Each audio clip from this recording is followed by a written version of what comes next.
the thousands in attendance and the millions watching around the world. Ladies and gentlemen, let's get ready to rumble!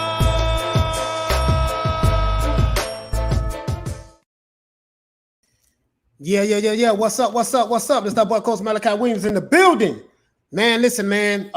We got some good news going on. I got a lot of things going on right now, guys. I really do. Really good news. Interviews that's going to be lined up in the near future, just with different people that I've reached out to myself. A lot of good things going down, right? But that's neither here nor there. I want to say shout out to everybody in the chat that's rocking with us right now.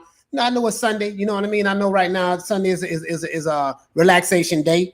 You know what I mean? If you're in the UK, it's 8 o'clock at night, a little after 8 or whatever. But, you know, it is what it is. You know, thank everybody for rocking with me. I do want to talk about this Devin Haney fight last night and Jorge Linares. You know what I mean? That was the damn good fight, bro. We got good fights, man. We got my main man Josh Taylor. Josh Taylor fought, I forgot, Ramirez last week. That was a damn good fight. You know what I mean? And then this week we get Jorge Linares and Devin Haney. Like two good fights, bro. Two good fights. We got 2 weeks in a row. I mean, and I'm trying to figure out which one was better. I would probably give it to maybe Taylor because that was for undisputed. So Taylor fight would get that would be the better fight of the two that went down. You know, in my opinion. You know what I mean? So I would definitely say that. But outside of that, man, it was a damn good fight last night. You know, I do see the criticism. I do see the criticism that people have of Devin Haney. I don't know why, but we're going to address all of that right now. But anyway, let me give everybody a shout out. Shout out to my brother, Nearly Fuller. Nearly Fuller, what's going on, fam? I don't have my Ali Bell with me today, guys. It's packed up. You know, as you guys know, I'm moving. You know, some of you guys don't know I'm moving. So everything is worked out real well. So I don't have the Ali Bell ready. I'm moving. So relocation, good thing. But anyways, yeah, man. So I'm Nearly Fuller. Shout out to my brother, Nearly Fuller Jr. Shout out to Alex Gonzalez. Shout out to my brother, Halim. Shout out to, let's see, Tabs. Tabs, what's going on? Shout out to, who else we have? Shout out to Noonie. Noonie, what's going on, man? Let's see. Shout out to, what you say, Noonie? Stream hasn't started and already 2 dislikes. Coach has some haters. Yeah, man, you know, I mean, I ain't got no problem with that. I mean, if they dislike it, they dislike it. Maybe they don't like Devin Haney. Maybe they don't like me. And that's fine. You know, there's nothing wrong with that. Shout out to my brother OG. Shout out to the Boxing King, Devin Pillow Fist Haney. Okay. You know what I mean? We're going to address that. We're going to address Pillow Fist. They said the same thing about Tyson Fury as well. You know what I mean?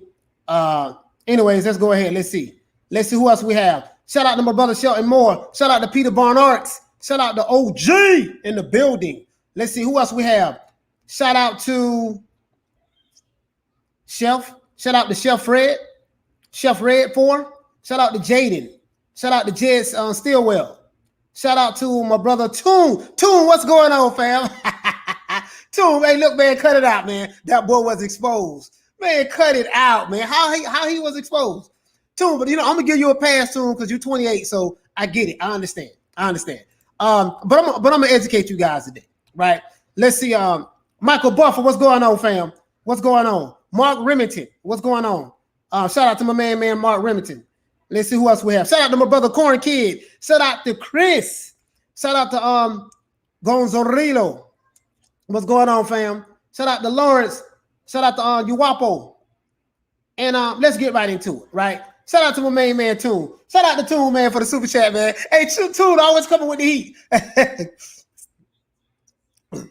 Let's see. Linares threw that fight. I don't know what nobody say. I don't care what nobody say. You threw a combination to Buzz Haney and then throw singles all next round. On top of that, how you clinch 6 times under a minute with no point deduction. Well, you know, shout out to Rocket Andretti. I won't say that Linares threw the fight. I mean, I don't see any reason why he would throw it, to be honest with you. You know what I mean? In the next round, the 11th round, when he probably had a chance to maybe put the gas on him. Maybe he was tired. I don't know.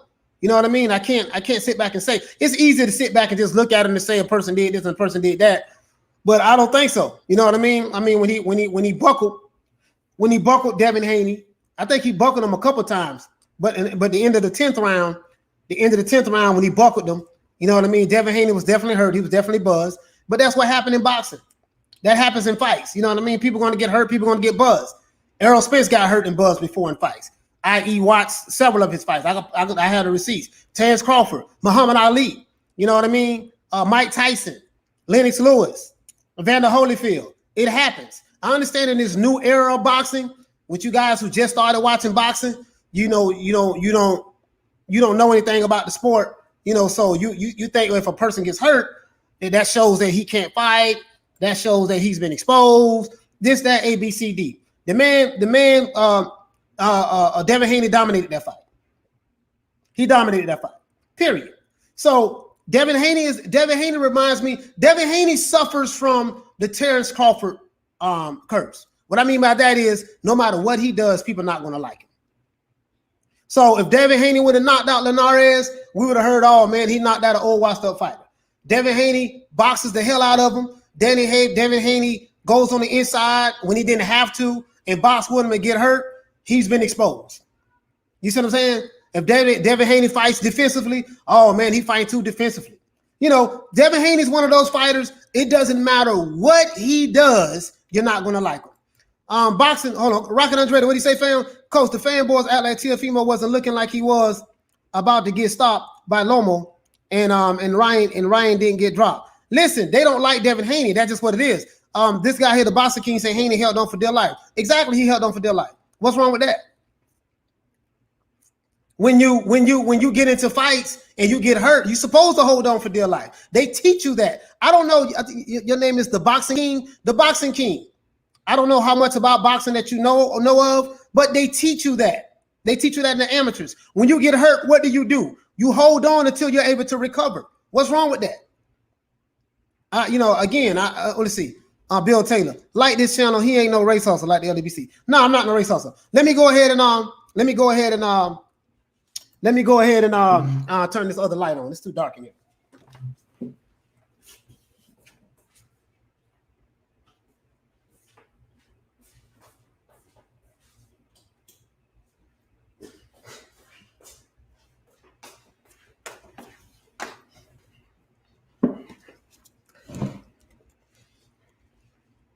All right, there we go, guys. I had to turn the light on right here. You know what I mean? So anyway, what this is what I'm saying. What I'm saying is this here. Coach Haney wanted the knockout when he was out of his element, and he almost paid for it. But I did well, in my opinion. I guess you meant he did well. Devin Haney did damn good. Like, he showed me another side of him that I didn't know he had in him. He looked damn good. He kind of, listen, the way he was boxing last night reminded me a lot of Floyd Mayweather. And you can tell that he learned a lot from training with Floyd Sr. Because Floyd Sr., the boxing style that I saw Devin Haney do last night when he was boxing was i.e. Floyd Mayweather. When I say Floyd Mayweather, I'm talking about whether it's Money May or whether it's Pretty Boy Floyd. That's what I saw. You saw that style in him last night. That's what I saw last night. You see what I'm saying? So the man win in unanimous decision. And it's like he can't, and I get it. Devin Haney is the type of fighter that most of you guys probably don't like anyways. So it's nothing that he's going to be able to do to make you like him anyways. It's something that my mother taught me a long time ago. When someone doesn't like you, there's nothing that you can do to make them like you. I mean, Terrence Crawford is in that boat. Devin Haney is in that boat. People just don't like him. They just don't like him. So they're going to nitpick, their favorite fighter can get buzzed, get hurt, get rocked in a fight, and they'll say, oh my gosh, look how he recovered. You know what I mean? If it was Lomachenko, look how he recovered. Look how he was able to come back. But then when it's Devin Haney, oh man, that boy got exposed. You see what I'm saying? I just don't get it, man. Devin just exposed fake ass media and fans. People saying that Haney's boring. So Haney gave everybody what they wanted, an exciting fighting style, and it's not his, dominated, and he still get hate. Exactly, Noonie. Noonie, you hit the nail right on the head, fam. Noonie, you hit the nail right on the head. And this is just what it is. Hey, Tabs, I'm not sending you a link. I'm not sending you a link today, Tabs. Not sending your link. So anyways, so this is what it is. This is what it is. It's like, bro, like it's like I mean, what you say Pablo say I am 28, been watching boxing since 2001, 2011, and I feel like an expert by now. Between Devin Haney impressed me with his skills. Man, Devin Haney impressed the hell out of me with his skills. He was in the ring with a 3-time champion in Jorge Linares. He got rocked. So what? That happened in the sport of boxing. I can tell, like you can tell guys, like, listen, I don't get it. Like, I really don't get it. Muhammad Ali got dropped before, multiple times. It ain't how you fall, it's how you get back up. Devin Haney didn't even get knocked down. He dominated this guy. Literally, he dominated. And the only time he was getting touched when he decided to come on the inside and go blow for blow and make it an inside fight game. We didn't have to do that. He did that to try to please the fans, and those same fans turn around and say, oh, man, that boy got exposed. Man, he ain't ready for this guy. He ain't ready for that guy. And I'm like, I automatically know just based on those comments. Because I looked at a lot of people in different lives yesterday. I didn't go live yesterday. I went to a lot of different lives yesterday, listen to what people were saying, and they post-fight analysis. And I can tell these guys are more than likely in their 20s. They don't know anything about the sport of boxing. And they don't understand in boxing, people get hit. If I hit you, you hit me. I don't know if these guys know this. You get hit, right? You get hurt. The person who you're hitting gets hurt. You know what I mean? Some people get hit and get knocked down, like Lomachenko, like a lot of other fighters. You see what I'm saying? Some people get back up off the mat and they destroy and stop the guy who hurt them or knocked them down. This is the sport of boxing. Period. Haney was in good hands with Ben Davis in his corner. Yeah, but the style that I saw, yeah, absolutely. But basically, Halim, you know, Ben Davison didn't really say much. It was mostly Devin Haney's, Bill Haney doing all the talking. But yeah. But that style I saw was Floyd Mayweather's style last night. Literally. You know what I mean? All the work that Devin Haney did, you guys gotta understand. Devin Haney has trained with a lot of different people. A lot of the work that he did with Floyd Sr. That's what I saw last night. Just last week, Ramirez got dropped twice and kept fighting, and he got up. When Ryan got dropped, he kept fighting. When Bud got dropped, he kept fighting. That's the difference. Exactly, man. Exactly. These guys don't know nothing about boxing, bro. They don't. It's something about this kid they just don't like. I don't hate him. I just called him Pillow Fist Haney for the fun of it. Yeah. I'm not saying you hate him. The boxing king. I'm just explaining that, hey, listen, you are the boxing king, right? So I figured that if you call yourself the boxing king, you understand the sport of boxing. That's what I'm hoping. And if you understand the sport of boxing, you understand that everybody don't have knockout power. Devin Haney doesn't have knockout power like that. One of my favorite fighters, Pernell Whitaker, didn't have knockout power. He was known as Pillow Fist. Guess what? He got 40 victories and only had 4 losses. He beat a lot of ass though. Muhammad Ali was known as Pillow Fist. He didn't have knockout power. But guess what? He got him. He get you out of there. He fought one of the hardest, baddest punchers in his era, Sonny Liston, and he fought George Foreman. He stopped both of them. So just because you have power and you hit hard, don't mean a goddamn thing. I've seen it time and time again. You see what I'm saying? Shout out to my main man Toon.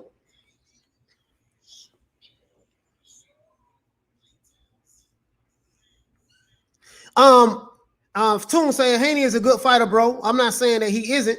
He isn't good because he got rocked. I'm just saying they're calling him the next Floyd, and that's clearly false. I don't know who is they. When you say they are calling him the next Floyd, I don't know who the they is in that aspect too. I'm not saying he's the next Floyd. I'm saying if you know anything about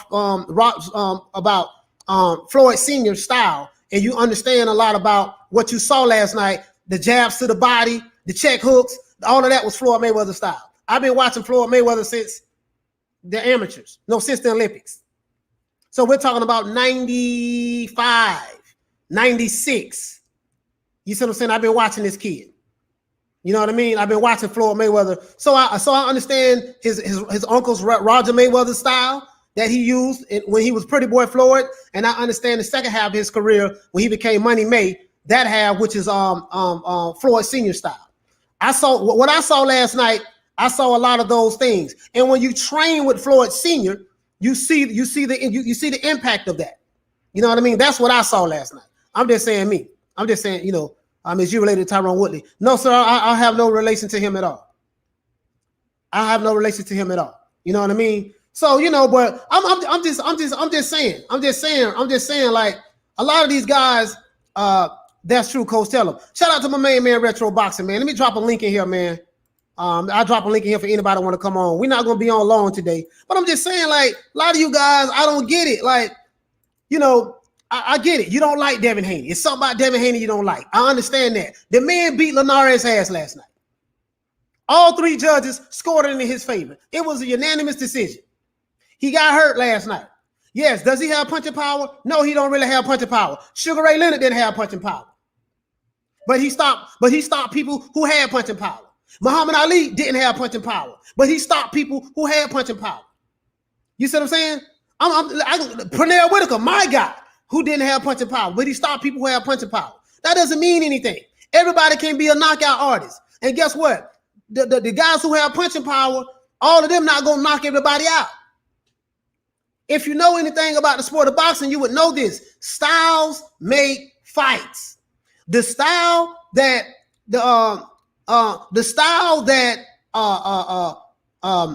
Devin Haney put on last night, his quickness, his reflexes, like the people who criticize Devin Haney, they're not talking about the good things he did. They talking about, oh man, he got rocked. Oh man, he got caught. Boy, if that was Teofimo Lopez, you know what would have happened if Teofimo would have done it. Instead of you guys saying, see, you guys looking for flaws.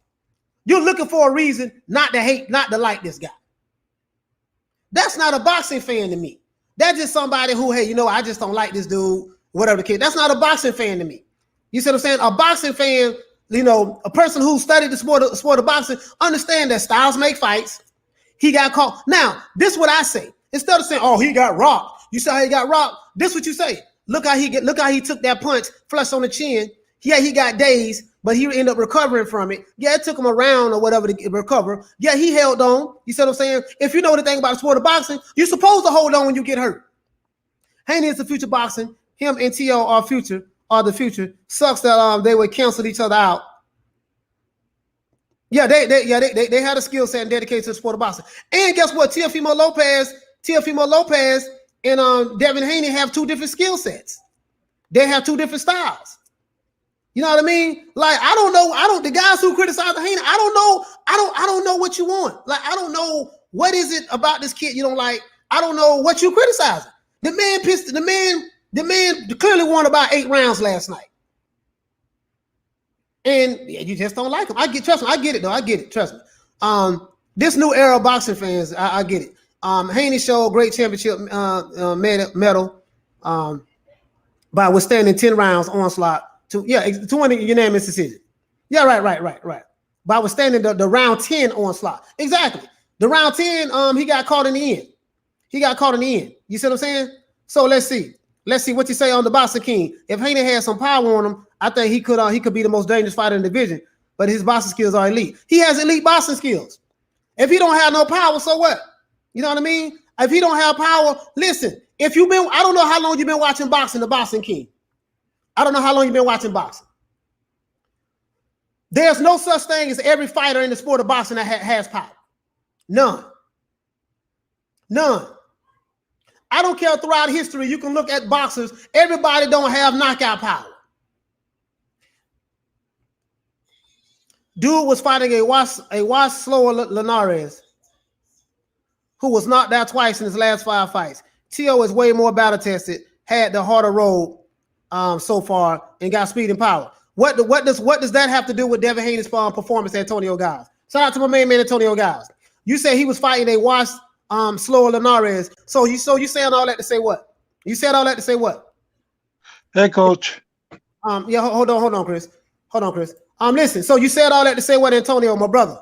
Dude was fighting a washed, slower Linares. Linares didn't look washed to me. And what's your definition of washed? The man is a three-time champion, right? Linares is a world-class fighter. He didn't look washed to me last night. But I get it. I know you don't like, and then you brought Teofimo in here. So I guess what you're saying is I know the narrative. You know, he looked slow. He fought a wash.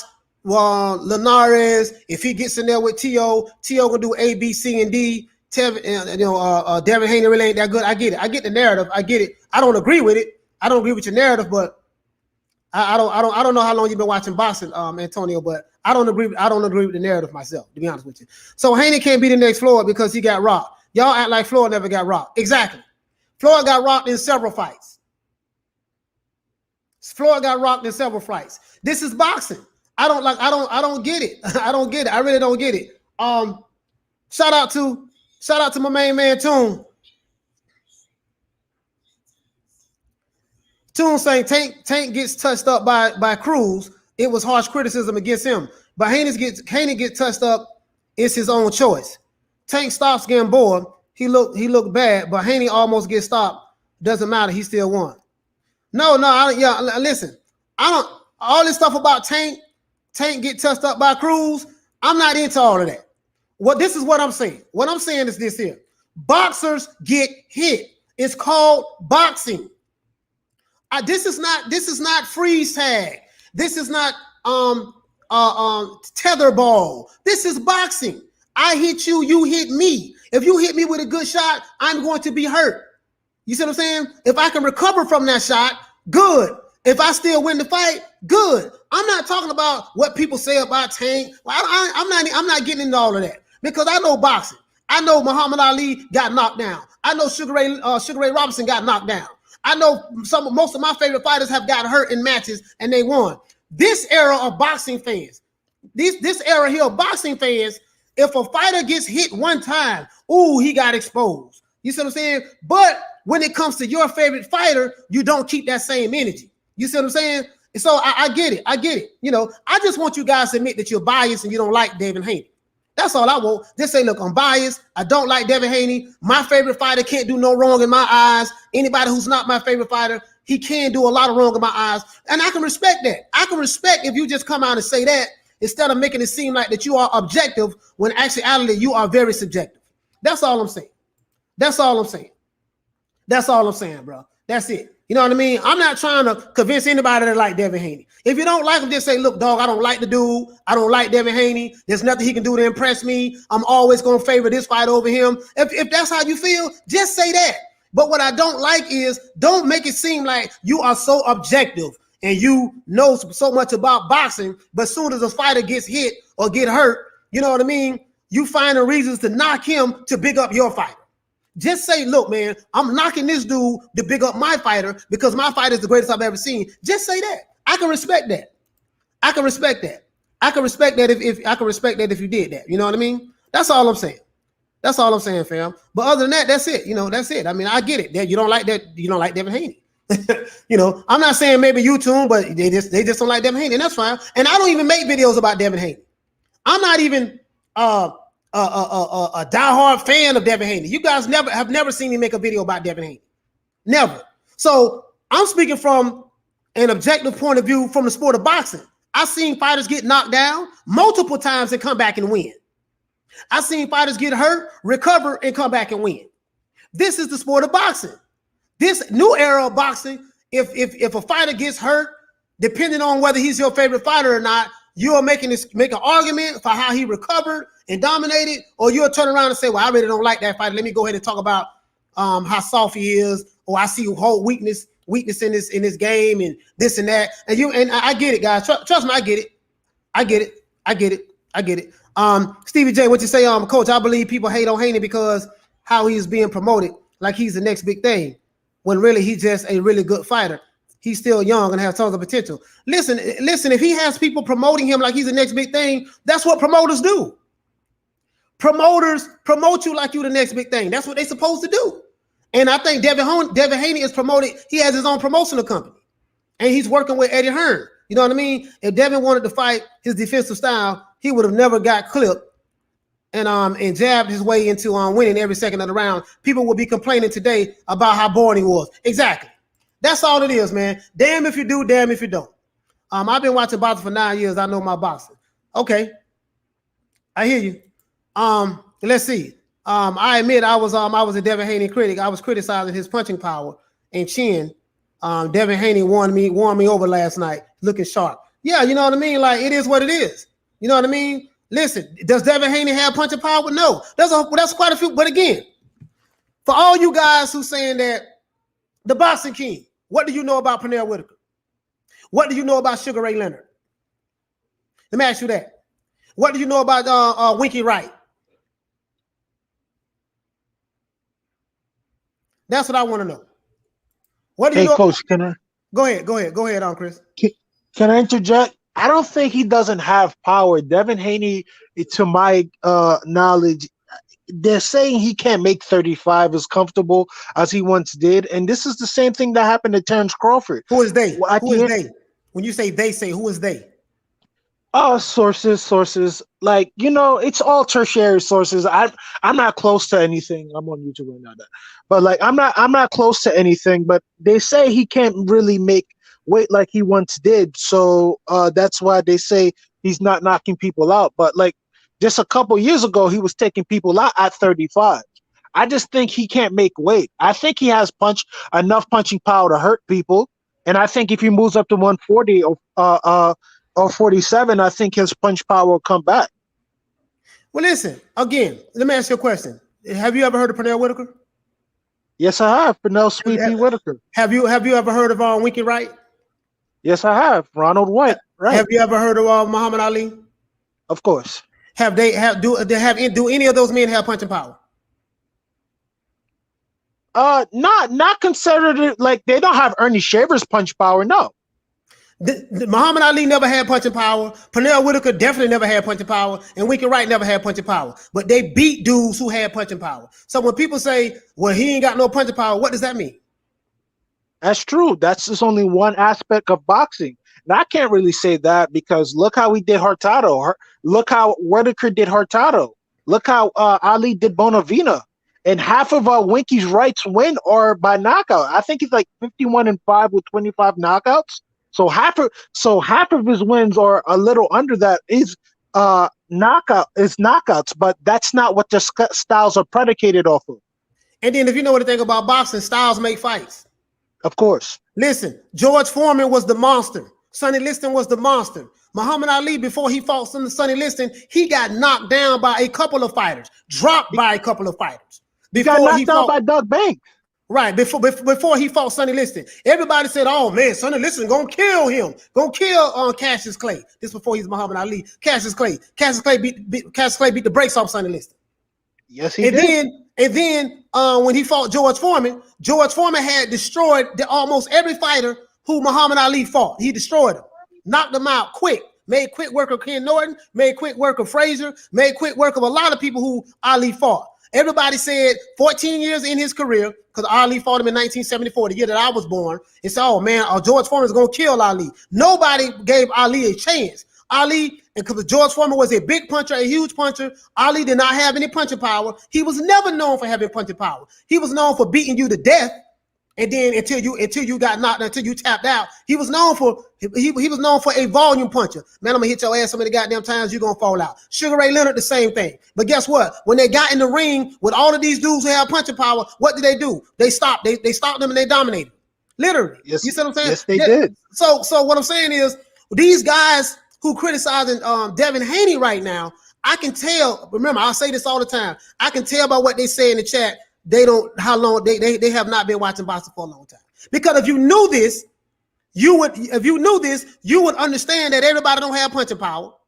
You would understand that fighters throughout history, there's been several examples that I can give. Fighters never had punching power, and all of these fighters I'm naming are Hall of Fame fighters. They're Hall of Fame fighters right now. So when they say, so what you saying? I'm not saying you, but I'm saying what they saying. Anyway, hold on. Shout out to my main man Tune for the super chat.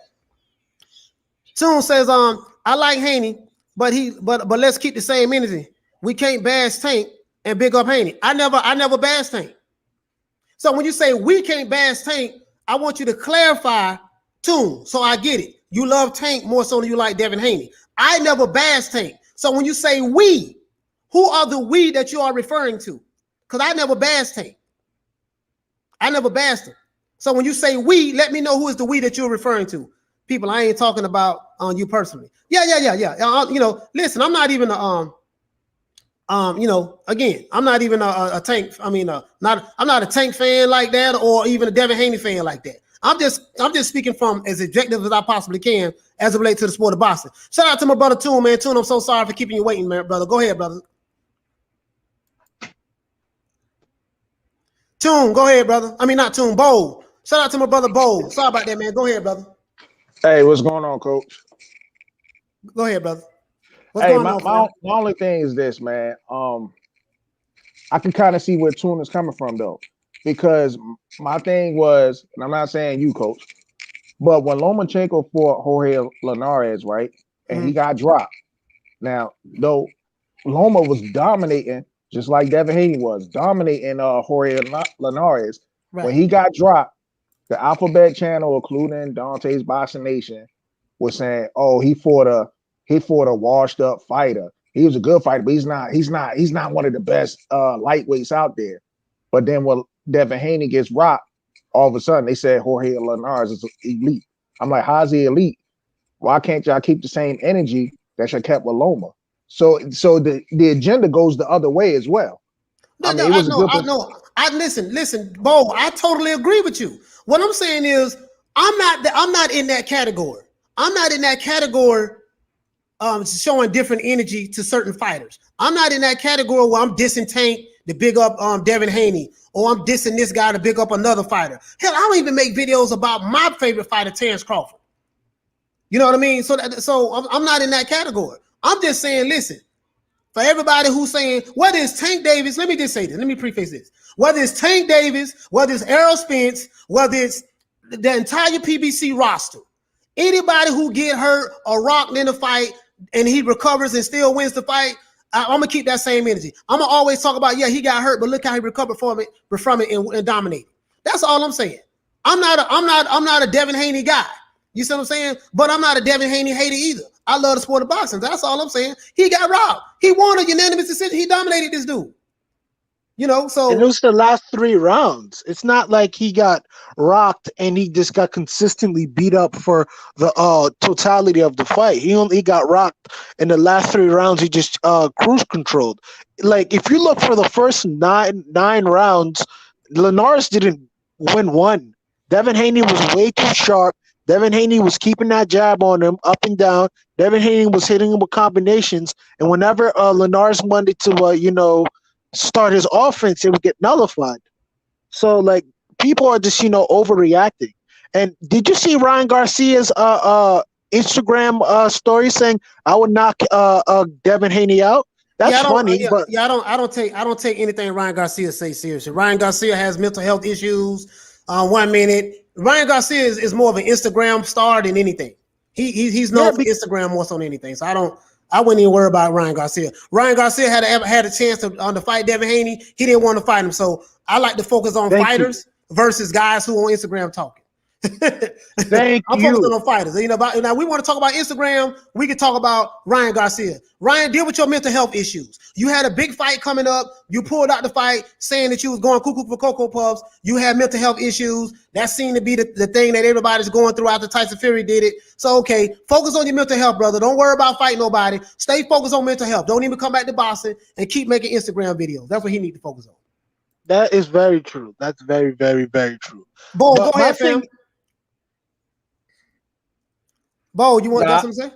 Nah, I was just gonna say, man, and, like I said, I'm not including you into it. I'm just saying some of the same people that's making videos defending Devin Haney, they were the same people that was hating on Teofimo Lopez every time he performs. And all of a sudden they criticize every little thing he does. When he fought Nakatani, they said, "Oh, he fought a nobody and he got exposed." But then Nakatani knocks out Felix Verdejo. All of a sudden, Nakatani is a legit fighter. But that's what I'm saying. Like everybody got these little agendas and whatnot. Yeah, that's true. And they can't keep it objective. Like, because I think the only thing Devin Haney is getting from people in the comment section or whatever is exactly the same thing what some of these other video content creators was trying to throw at Teofimo Lopez. So they just getting the exact same thing back. So everybody, you know what I'm saying, they got their little favorite fighters and everything. I think it was overall good performance by Devin Haney. Yeah, he got caught, but that's what happens, Right. I mean, I agree with you. Listen, the fight that I watched, Devin Haney did a damn good job. You see what I'm saying? Devin Haney was way faster, way quicker. He hit this guy with everything in the kitchen sink. And it doesn't look like Linares even got hurt in the fight. He took a lot of punishment last night, Linares. If Devin Haney had any kind of punching power, he would have got him out of there, right? So if that's the knock on Devin Haney, everybody ain't got Teofimo Lopez punching power. Everybody don't hit like Mike Tyson. If you know boxing, you know Pernell Whitaker didn't have power like that, but he beat a whole lot of ass. He beat a whole lot of ass, and he's a Hall of Famer. You see what I'm saying? Ali didn't have punching power like that, but he beat a whole lot of ass. Willie Pelt didn't have punching power like that. He beat a whole lot of ass. You see what I'm saying? I'm just going throughout the history of boxing. I can tell you guys who Sugar Ray Leonard didn't have punching power like that, but he beat some ass in his day. He beat dudes who had the punching power, and he even struggled with some fighters who were of lesser caliber than him. Sugar Ray did. So you have fights like that. But if I'm watching the fight and I see a guy beat a guy for damn near 9 rounds, and the only time he really got caught is when he decided not to box anymore. He said, I'm just going to come inside and go and try to go fight an inside fight game, and he get caught. Okay, that's what happens. Again, I haven't seen those other channels on Bowl where they dissing other fighters like Teofimo Lopez, and I got an idea who you're talking about. You probably talking about them Alphabet Boy channels, and I even seen a video today by IBFP. You know, he diss-ragged Devin Haney. He diss-ragged Devin Haney, and I know his that channel. video you talking about too. Right, I like his channel, but I totally disagree with him. He diss-ragged Devin Haney. My criticism on that brother is he bigs up Canelo, like he big up Canelo a lot. Like I've never seen anybody praise Canelo in the history of the sport of boxing the way IBFP praises Canelo. Well, IBFP is got the same model as the Alphabet Boys. He just more with the Latin side of things, just like Alphabet Boys are more about the black side of things. So that's all he is. They got the same narrative, but they just got their little favorite, group of fighters or whatnot. Because he also bigs up Eddie Reynoso 20 million times. You know what I'm saying? On top of Canelo. And he go to link, Shelton. I had to drop that earlier.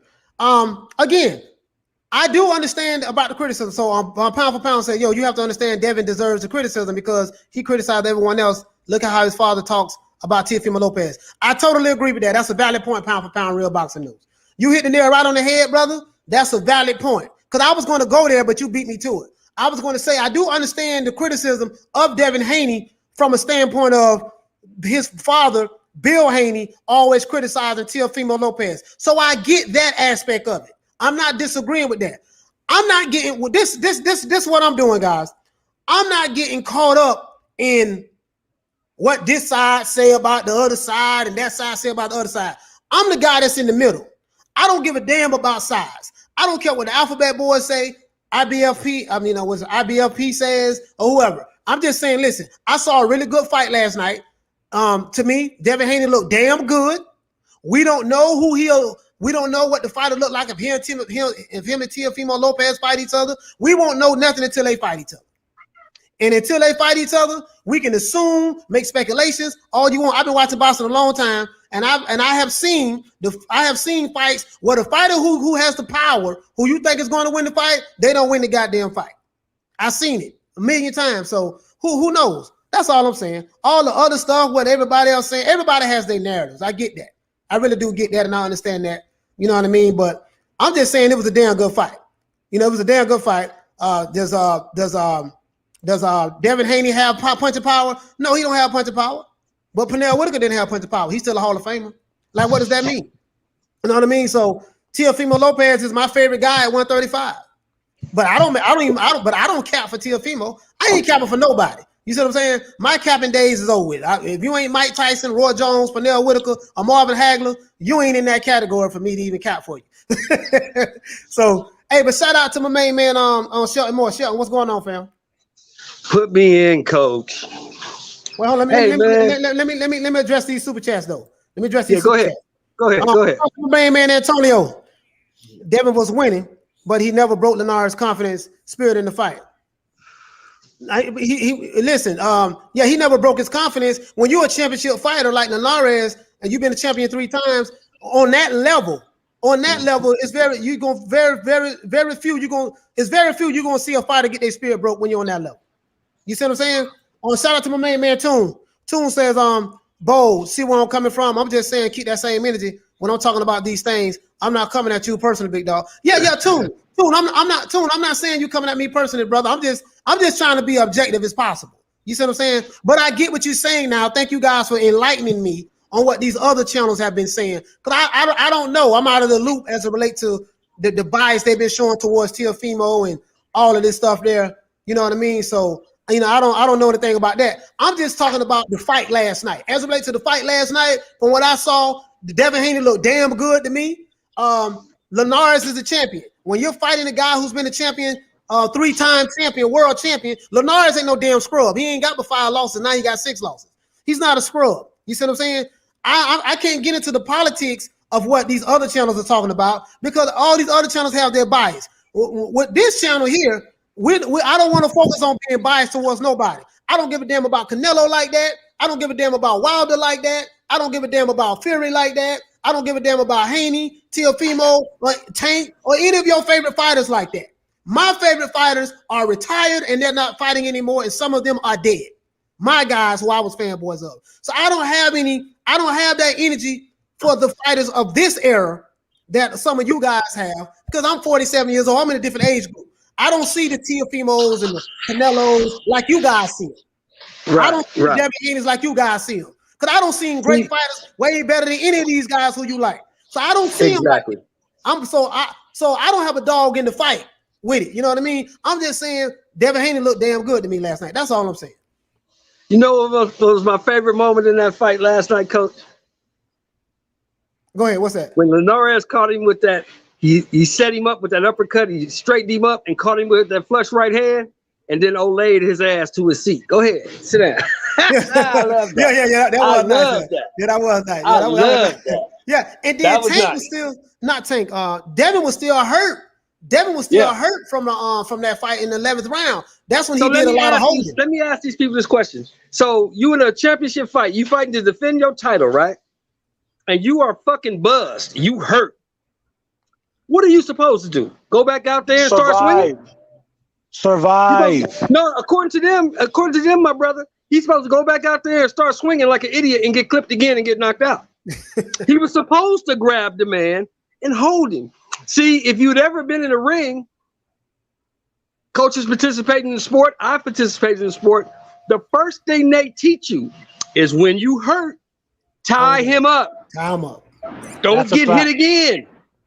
Don't get hit again. So what was he supposed to do? I'm just asking. I'm looking at the chat. What was he supposed to do, chat? He's supposed to go back out there like an idiot and try to fight? He did what he's supposed to do. Clear his head. And if you notice, he won the latter part of the 11th round, and the 12th round was basically a stalemate because Linares should have stepped on the gas, and he didn't. That's on him. Yeah. You know, so one guy said that Pernell Whitaker had a killer instinct. Pernell Whitaker did have a killer instinct, but it still didn't take from the fact that he had soft fists. He couldn't hurt nobody. He was a pillow fist. Now Pernell had some knockouts, but he had a killer. See, to me, Devin Haney showed killer instinct last night. To me, he did. He just couldn't put the guy away. He hit him with everything but the kitchen sink. Listen, the only thing that shocked me, how in the hell Linares was taking all them goddamn punches? He got jabbed to death. Linares was in shape, bro. He was in great shape. He got hit in the body 1,000 times, straight jab to the body. Where you get that from? That's Floyd Mayweather. That's his patented move. So you see the stuff that Floyd Sr. worked with him on, because he did a lot of those same things in there. You see what I'm saying? Let me address pound for pound. Pound for pound. When you say he's supposed to have balls and go back out there and show he got balls and fight. Well, you know what happens when you got balls like that? You wind up talking like Tommy Hearns and James Toney. He did what he was supposed to do, brother. He survived and held on to his title. That's what he was supposed to do. Can I interject? Go ahead. Not everyone's Juan Manuel Marquez that can fight from being hurt and come back to win. Some people just have to understand that. This is nonsense. Like, I know you people may have subjective biases, but this is boxing. The modus operandi of a boxer is to win. especially if you have a title. Do we want knockouts? Of course, but you want to win. People need to get off there, like, you know, I don't know what these people are on, but like people need to just start thinking judiciously and understand Devin Haney won this fight and he did what he needed to do to win. Period. So let me ask people in the chat. Pound for pound boxing news. Who is your favorite fighter right now? Who is your favorite fighter? Peter Barnard said Gary Antonio Russell with terrible body. Yeah. Gary Russell's a bad boy. That's a bad boy. Yeah, that's he is. That's a bad boy. Antonio. He's nice. He say Antonio said, shout out to my man Antonio. He said if you hurt, you're supposed to disguise it because Linares let him off the hook because he didn't try to finish him. So let me ask you a question. Antonio, if Linares didn't finish Devin, do you think that Devin did a good job in disguising it? Is that what you're saying?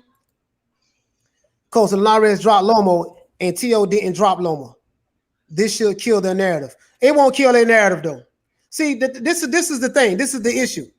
Like when you can't use the triangle theory, and this is what they try to do. Well, this fighter did this to this fighter, so that means when he fight that fighter, he gonna do the same thing. Well, hell, if that was the case, Ali never would have beat George Foreman. Facts. If that was the case, coach. If that was the case, Pernell Whitaker never would have beat Julio Cesar Chavez, even though they gave him a draw. You see what I'm saying? Cooking. Because Pernell Whitaker was a huge underdog against Chavez. Put on the boxing clinic. You see what I'm saying? So that's what I'm saying, Rocket Andretti. You hit the nail right on the head, fam. Styles make fights. What you may do to one fighter, you may not be able to do that to another fighter. Perfect example. Go ahead. Since Duran beat Leonard should have never beat Hagler, right? Exactly. and guess what? And Duran never should have beat Iran Barkley. Right. If that's how you looking at it. Right. I 100% agree that Styles make fights, but just going back to earlier, like I said, how the agendas go both ways.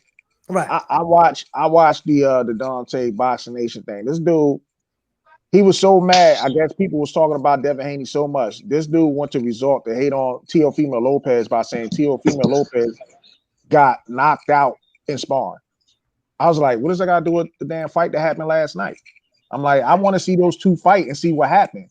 He's comparing that Teofimo Lopez got knocked out in a sparring match to Devin Haney getting rocked in a real fight. Like, to me, that it just didn't even make any sense whatsoever. Well, you know, Dante's bias nation. You know, I call them race bait nation. You know, that's what they do over there. So, you know, they what they do is what they do. You know, and listen, everybody, whether you're in the chat or whether you are on these different boxing channels, you're going to find very few objective people in the sport of boxing. You're just not going to find it. You know, it's very true. You know, everybody has a dog in the race. Everybody has their favorite fighter. Everybody is going to see things. Not everybody, but most people will. Most people will. You know, I intentionally don't make videos about Terrence Crawford because he's my favorite fighter. I know that don't make sense to a lot of you guys, but if I tell you he's my favorite fighter, and then I start making videos about him, praising him and saying this and saying that, then you guys will turn around and say, oh man, you know, he's just saying that because he's a huge fan of Terrence Crawford. So I intentionally don't make videos about Terrence Crawford unless he has a fight coming up. I don't make any videos about it. They will say that. You know what they'll say? They will say you a jock rider, coach. You a bud jock rider. That's the word they use now. That's the optimum word in the sentence. Right. Unless he's just riding bud jock. He's just riding bud jock. Come on, man, stop it. Now, unless I'm praising the PBC fighter. If it's the PBC fighter, it'll be something totally different. Spot on, coach. You're right. Spot on. If it's a PBC fighter, it'll be like, oh man, you know, he's speaking their truth. Facts. You know, they think because they say facts, it's facts. Facts. Yeah. They do. Hey, he's speaking that realness, Blue. Blue, you kicking the real stuff, man. You speaking that real spit, Blue. You heard what he said? He said facts. So does that make it facts? No, but facts. Facts. You know what I mean? I'm like, but damn, have you done any research to confirm anything this guy is saying? No, but the conviction that he said it with, it has to be true. I said, oh man, goddamn, these dudes here, man. Oh man, you guys. And this is the capper, coach. This is the capper for all the unbiased boxing experts out there. Teofimo Lopez then had a whole year to go ahead and end this dispute, because you can't be undisputed if there's a dispute. So he had a whole goddamn year to end this dispute about being undisputed. Number 2, he's the franchise champion at 135. That means he don't have to fight Kambosos. He can fight whoever he wants to fight. Why hasn't that fight happened if the fight's going to be so easy for Teo? I'll wait. Right, like in my opinion, like he said he don't like Teo, but I feel he beats Haney. I feel Teofimo Lopez beats Haney as well. Right? I got Devin Haney beating Teofimo Lopez. And there's nothing wrong with that. There's nothing wrong with that. I think it's a 50-50. But my thing with this, you know, I know people clown the franchise championship, the French fry belt, whatever you want to call it. Yeah, I call it the French fry belt. It's no different. It's no different, because the thing about it, right? That's not Teofimo's fault that the belt wasn't there. He, you know, that was with the Lomachenko thing.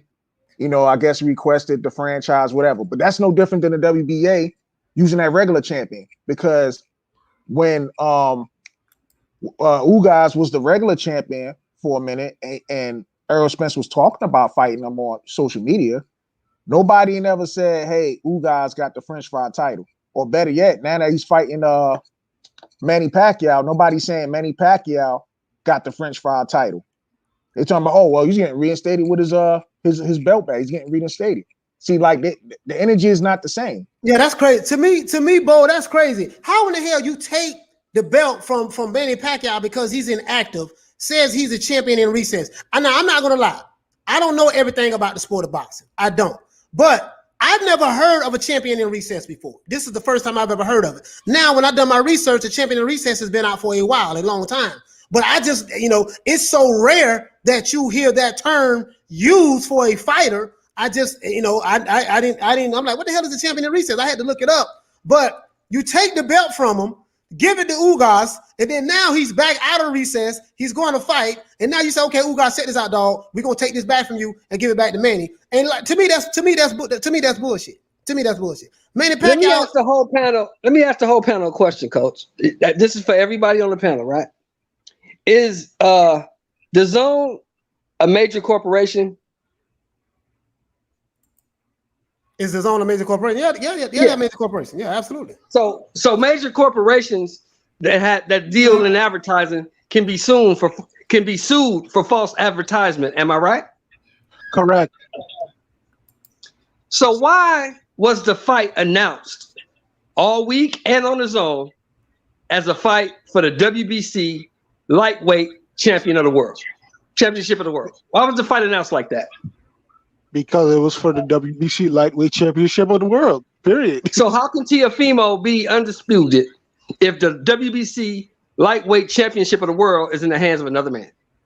Unmitigated delusion.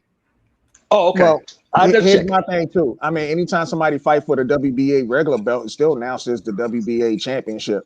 It doesn't matter. It's just another branch of the belt. That's all that is.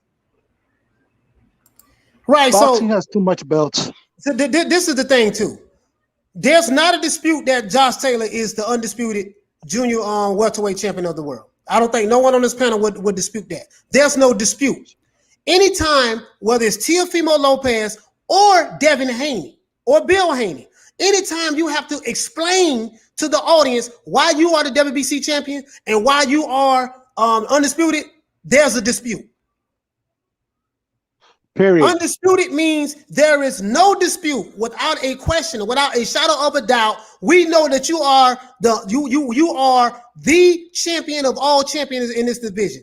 There's a dispute that Teofimo Lopez is the undisputed champion amongst a lot of people, and there's a dispute that Devin Haney is the champion, is the lightweight WBC lightweight super lightweight champion, or whatever the case may be. Right? There's a dispute there, but guess what? With Josh Taylor, there is no dispute. So tell me what the difference is. Why is it with Josh Taylor, there is no dispute that he's undisputed, but when it comes to Teofimo Lopez, there's a dispute amongst a lot of people that he's undisputed? My point is, pound for pound, that if T.O. is everything you says he is and everything that he says he is, and I have the franchise title, which means I can make any fight at 135 I want, fuck Kambosos. You say you the champ. I say I'm the undisputed champ. I'm coming to get that belt, and we gonna settle this shit. That's my point.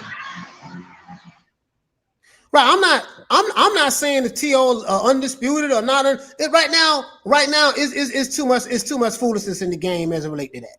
You know what I mean? It's just too much foolishness in the game, and it's not Teofimo Lopez's fault. It's not Devin Haney's fault. I'm not blaming Teofimo Lopez, or I'm not blaming Devin Haney. Guess whose fault it is? It's Mauricio Sulaiman.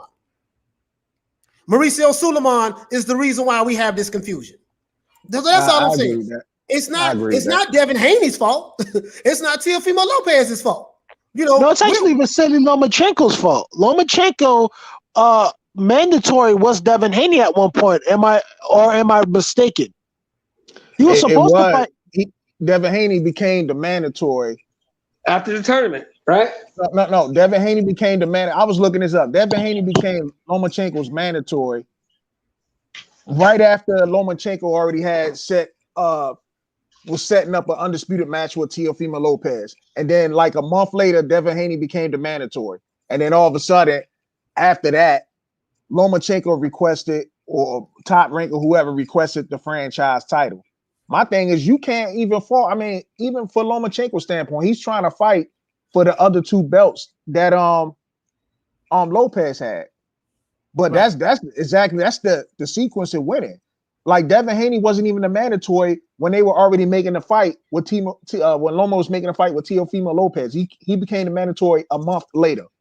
And then all of a sudden, Devin Haney, instead of, if they wanted to take the belt away from Lomachenko, why didn't they just strip the belt and made it a vacant title instead of handing it to somebody? Because to me, that's like saying Devin Haney's a paper champion. They just gave you the belt. You didn't even have to fight for it.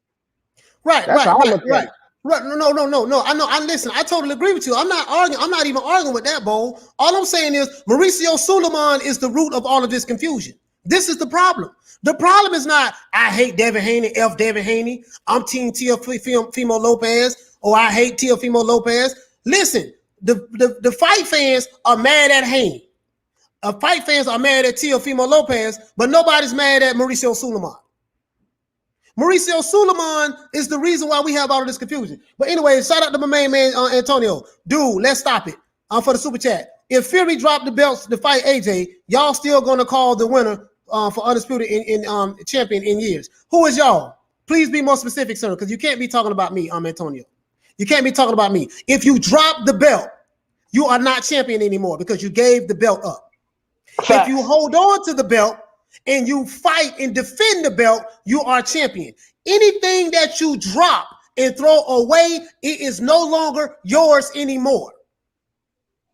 For anybody who don't understand what drop the belt means, if you drop the belt, it's no longer yours anymore. You gave it up. Not Teofimo Lopez.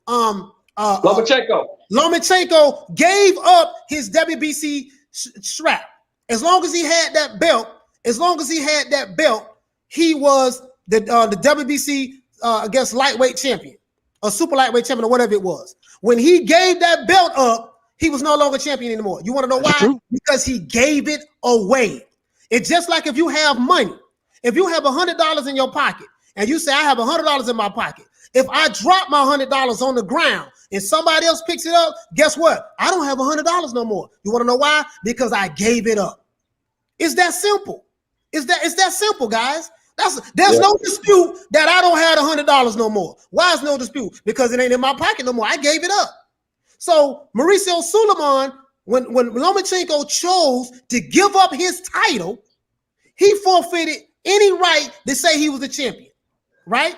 And then he petitioned to get the franchise belt, what I call the French fries belt. He petitioned to get the franchise belt. Some people say that's a duck belt. I don't know. I don't know. Whatever you want to say it is, I'm just stating the facts of the matter. And so the sanctioning body, Mauricio Suleiman, if he gave Devin Haney the belt, why is everybody mad at Devin Haney? Why is everybody mad at Teofimo Lopez? Ain't nobody pointing the finger to where the blame belongs, and that's to Mauricio Suleiman. He is the one that created all of this confusion. That's all I'm saying. And isn't this his third title defense? Wasn't that his third last night? I don't know. I'm not sure. It's like his second. But anyway, he's defending the belt. So what's the problem? Well, the problem I have was here's the problem I have though. Shelton, here's the problem I have. That belt should have been vacated. It should have been two of the top people fighting for that belt to begin with. If the belt was given away, it should have been a vacant belt that two of the top personnel should have fought for. At the time, it would have been Ryan Garcia and Devin Haney. But then when Ryan Garcia left, it was supposed to be Javier Fortuna. And all of a sudden, Javier Fortuna is not even in the mix. And he was the one calling out Devin Haney before Devin Haney even got the fight with Jorge Linares.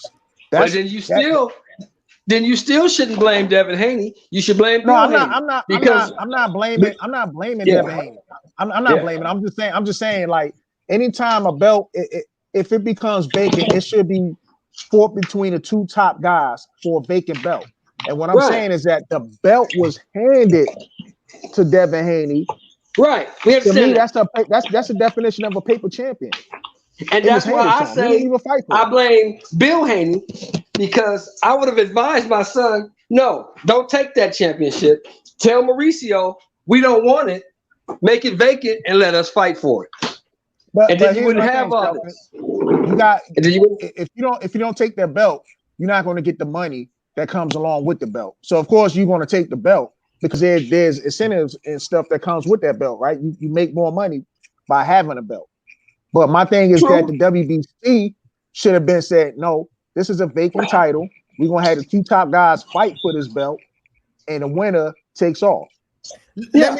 Hey guys, hey Bowl, address some of these questions in the chat. Toon say, ain't the franchise belt over the WBC belt? No. I don't even know what the franchise belt really is. I mean, to me, it's a designation. It's a designation. It's not a title.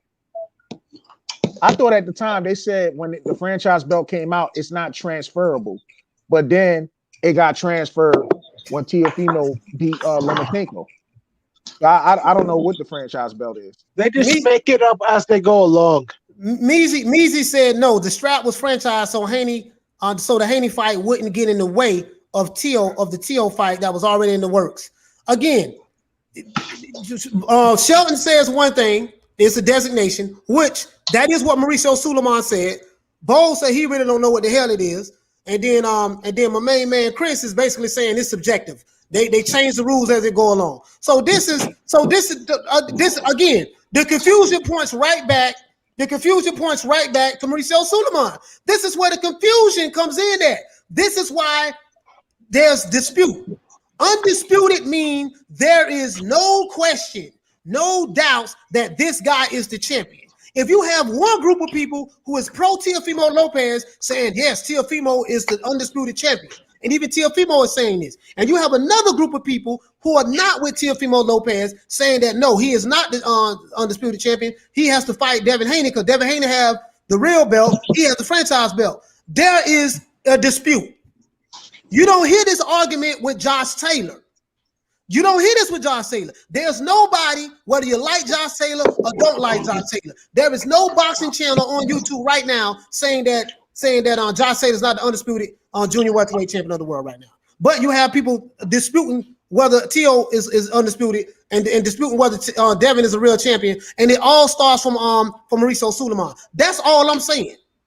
Did we hear what Josh Taylor told Teofimo Lopez? Do we remember that? Yeah, I think he said something about he needs to fight Devin Haney. He told Teofimo Lopez specifically, do not even mention my name until you fight Devin Haney. Until you fight Devin Haney. The franchise is the highest over the regular. Yeah, but the WBC belt that Devin Haney has is not a regular. I don't think that's a regular. I think that's like a super or something. The real belt. It's the real belt. It's the real belt. So it's just, bro. Again, all I'm saying is this here. If we're sitting here debating about what the franchise belt is and who is the real champion, who's undisputed, that's your answer right there.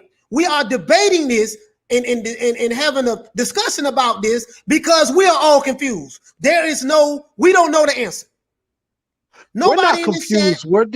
We're just telling people you guys are dumb in a nutshell.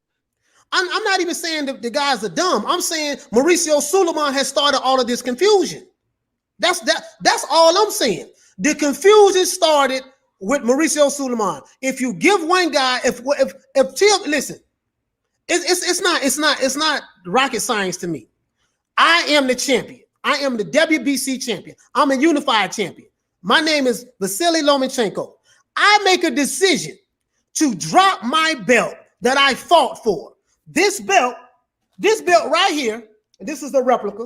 This belt right here is the belt that I won in a fight. I beat somebody to get this belt.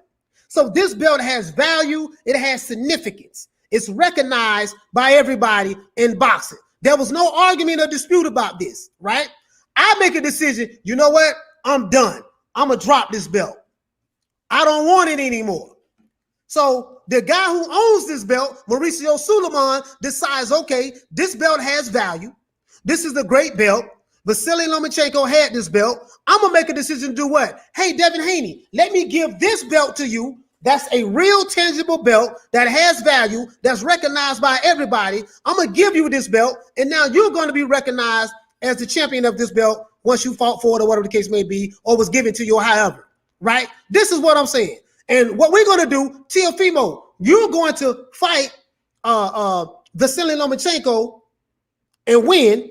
And as a matter of fact, the belt that he dropped, which if he would have kept it, you would have beat him for it. We gave that to Devin Haney. So what we did, we replaced this belt and designated him a franchise champion. So apparently the franchise is supposed to be the superior belt. This is where the confusion lies at, right here. You see what I'm saying? That's all I'm saying. The Mauricio Suleiman is the root to all of this confusion. It said you'll need to remember Haney fought the Eliminator against I remember that Abdulov, whatever his name is. So Haney became the mandatory to fight Loma. This is why Haney got the belt. You're right about that. Here's my thing, Coach.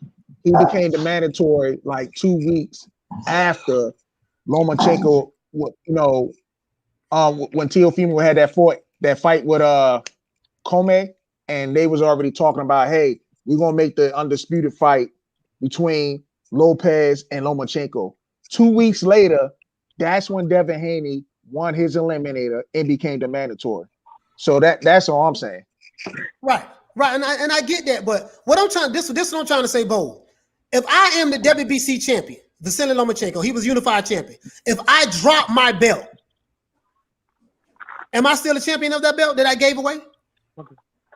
Well, I mean, if you drop it, you're not. But apparently, I don't know what this whole franchise thing is, because apparently, the same thing happened with Canelo.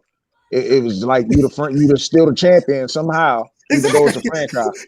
Canelo, matter of fact, this started with Canelo Alvarez, if I'm not mistaken. Hey, Coach, let us turn back the clock. See, like you said, this franchise thing is what got everything all screwed up, right? Do you remember a guy named Riddick Bowe? Yeah, Riddick Bowe threw the belt in the garbage can because he didn't want to fight Lewis. Because he didn't want to fight, so he dropped it. And what happened? Okay, since you don't want it, we're going to give it to him, and now he's the champ. Right. Because there wasn't no franchise shit running around. No, it wasn't no franchise. And then Lewis had to defend that title. Right. Well, hold on. That's the same thing that's happening here. No. Lennox Lewis had to fight for it, though. Yeah, to fight for it. Yeah, he fought somebody to win that title. He fought somebody to win it. Yeah, but this franchise shit is what got everything all screwed up. If they'd have never created this belt for Canelo, which I don't know why they did that shit, because Canelo was going to fight whoever the fuck he wanted to fight anyway. Right. I don't know why they came up with that bullshit. But if they had never done that, we wouldn't be in this mess right now. Well, apparently, I guess Jamal Charlo was his mandatory for a while. And I guess he was putting pressure on Canelo put a fight in Canelo to say, hey, he want to be the franchise champion. But see, I don't even understand the WBC because Dillian White was Deontay Wilder mandatory for like how long? And he still didn't get the fight. Yeah, he still never got the fight. And then nobody never franchised Deontay Wilder. So I don't even understand this whole franchise thing to begin with.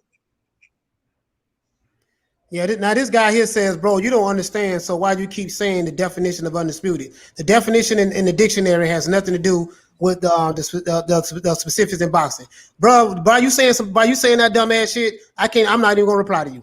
Yeah, it's not even worth a response, Meezy. It ain't even worth a response. Yeah, that was some dumb shit you just said. He's trying to make different definitions of a word, telling me that the definition of the word in the dictionary, it means something totally different in the sport of boxing. No, it doesn't. But anyway, I'm moving on. They got him the hell he talking about. So the same. Okay, you can hear me now. I was muted, Coach. I was like, what the hell? I can't say nothing. Yeah, I'm in. What's up, man? No, I was gonna say he's exactly right. The Deontay Wilder Dillian White example was good because Sports Illustrated, they actually did an article about how Mauricio Sulaiman had manipulated the rankings to make Dominique Brazil the #1 contender.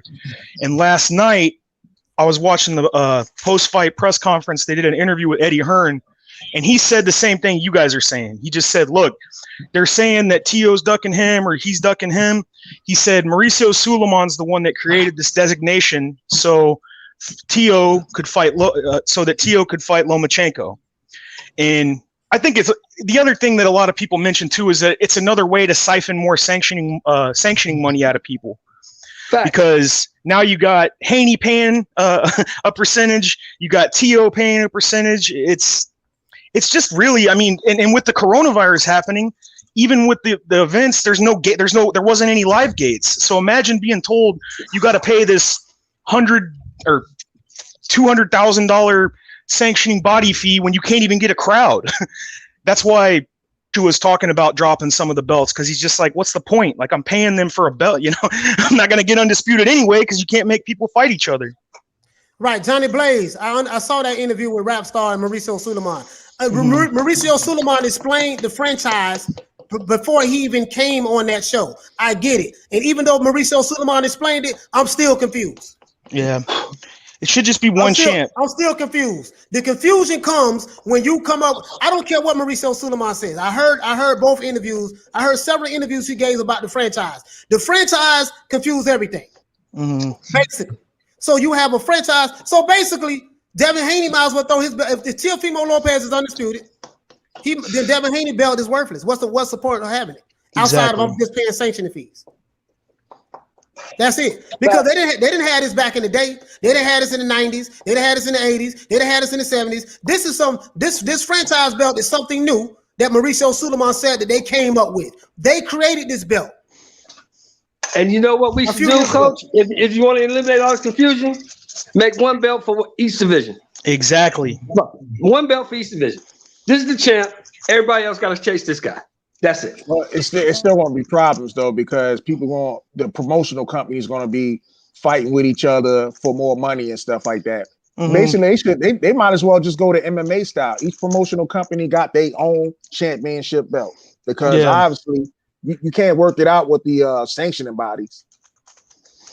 They're trying to get paid the same way everybody else is, and I feel like they create a lot of the confusion. Because the more, look at how it's not just that there's 6 champions per weight class. They're making it the way they get around that, because you can't get people to fight people and all the other excuses. They'll make a super welterweight belt or a super, they keep branching it off because they're trying to get paid. They don't care about who the champion is. A super welterweight is no different from a junior middleweight. Exactly, it's like 8 pounds. I'm just saying, like. Yeah, sorry. Like you'll see a super lightweight champion / junior welterweight champion. Back in the day, you'll hear a super. Like, what is a super lightweight champion? Is it a lightweight? What's super lightweight? Well, super lightweight is you have a little bit. You weigh a little bit. It's a different weight class than regular lightweight division, right? So super lightweight is really junior welterweight. That's what it is. But these are interchangeable words, you know, parts that I see they've been doing. Now, they've been doing that for years. But my point is with these belts, you can't. All I'm trying to say is this here: don't get mad at Teofimo Lopez. Don't get mad at Devin Haney. Look at the guy who created all this confusion, Suleiman. That's all I'm saying. That's all I'm saying. Puppet master. You know. And why would you want to be a champion and not fight your mandatories? That's the epitome of a champion. You fight the next guy that's up in line. Yeah, but see that's what I'm saying. Like this new era of boxing fans, this is what they're being exposed to, and so they don't understand how it really is or how it was, because you know these new era of boxing fans, they don't understand when you are a champion, you have to fight your mandatories. You have to defend your belt. That's what makes you a champion. Once you win the belt, who's the next in the line to fight for this belt? Oh, this guy, and this guy. I have to fight these guys. This is what Anthony Joshua is doing. He has to fight these mandatories, right? That's why Lopez is fighting Kambosos. They act like they're trying to imply that he's afraid to fight someone else, but he's actually his mandatory. So I don't know. I think it's just more confusion. Yeah, it's listen, man. The confusion comes from the same guy, Mauricio Suleiman. It's coming from the same guy. It's coming from the same guy. I don't trust him at all. He's like the guy at a cocktail party that will talk to everybody individually and act like he agrees with everything they say. just a yes man. You see what I'm saying? So it is. What Rocket Andrade said, Canelo has a WBC Mestizo belt, franchise and regular. I guess you need all from the WBC to be considered a real champ. Man, listen. Mestizo belt. I don't even know what that is. No, I talked about that last time. That's something that he made specifically for from Mexican fighters or something like that. You know, I don't. Jeez. You know, it's just another goddamn confusion. You know what I mean? It's all coming from the same guy. So let me ask you this. Here you go. G. Martinez says super welterweight and junior middleweight is the same. Exactly. So let me ask you this, Coach. So if Plant beats Canelo, he's the Mestizo now? Yes. And that's if that belt is transferable. What if they say, well, you know, Plant, you ain't Mexican, so this belt is not transferable. You can't get this belt. That's if it's transferable. If it's not transferable, you know what I mean? What's the point? And if I beat Canelo and they didn't say I can't get this Mestizo belt, I would just say Arriba. Give me the belt, man. Oh man, this is, you see what I'm saying, bro? It's like it's all of it is. It seems like it's very subjective. You know, depending on what Mauricio Suleiman wants to do at that time, that would determine who's what. You see what I'm saying? And that's all it is, guys. That's all it is. You know, it's just that, hey man, you know, Mauricio Suleiman calls the shots. If he says, hey man, this is what it's going to be, it's going to be this belt, that belt. And then what gets me is when he does these interviews, he explains it as though, well, this all it is, and everybody like, oh yeah, I'm glad Mauricio Suleiman finally cleared it up. Listen, he said a whole lot of stuff and ain't said a damn thing. I'm still confused. Exactly. As a matter of fact, after he explained it to me, I'm more confused now than I was before he gave the explanation. You see what I'm saying? Because, listen, I want a direct answer. Mauricio Suleiman, who is the undisputed lightweight champion of the world? And so if he says, well, it's Teofimo Lopez, then you know what that tell me? That tell me that Devin Haney is a fake champion, not due to Devin Haney's fault. That means Devin Haney is not a champion at all. Teofimo is the real champion. Exactly. That's the only answer I want to hear. That's why I agree with Bo. What Haney should have done was like, no, I don't want you to give me anything. Make it vacant and let me fight for it. Hold on, check this out. Peter Van Ness said franchise belt is no transferable. Peter Van Ness, my brother, you wrong on that. I'm gonna tell you how I know you're wrong. Vasily Lomachenko had the franchise belt. When Teofimo Lopez beat Vasily Lomachenko, guess what? That franchise belt was transferred over to Teofimo Lopez. Exactly. This is why he is saying he is the undisputed champion, because he has the WBC franchise belt right now. The franchise belt, Peter Barnas, you're right about that, brother. It was not supposed to be transferable. But this is what I'm saying. Mauricio Suleiman is making stuff up as he goes along. First, the belt is not supposed to be transferable, but when Teofimo beats Lomachenko, now all of a sudden it's transferable. It's exactly confusion. A lot of people think that the reason that they gave Haney the belt, even though it wasn't defended, whatever, was because Suleiman has a lot of contracted stuff with DAZN. And once Canelo left DAZN, they wanted to make Haney their new like golden boy. So they put it on him real quick to like it was during the build up with the Gamboa fight. But it's like you said, it's just more confusion. They're just trying to they're getting everybody kind of fighting against each other, and I'm not a big fan of Devin Haney, but it's not his fault. You know, he's a young kid and he took the belt and you know, he wants to get paid, and I don't blame him. Everybody wants to get paid. So I can't be mad at him for that.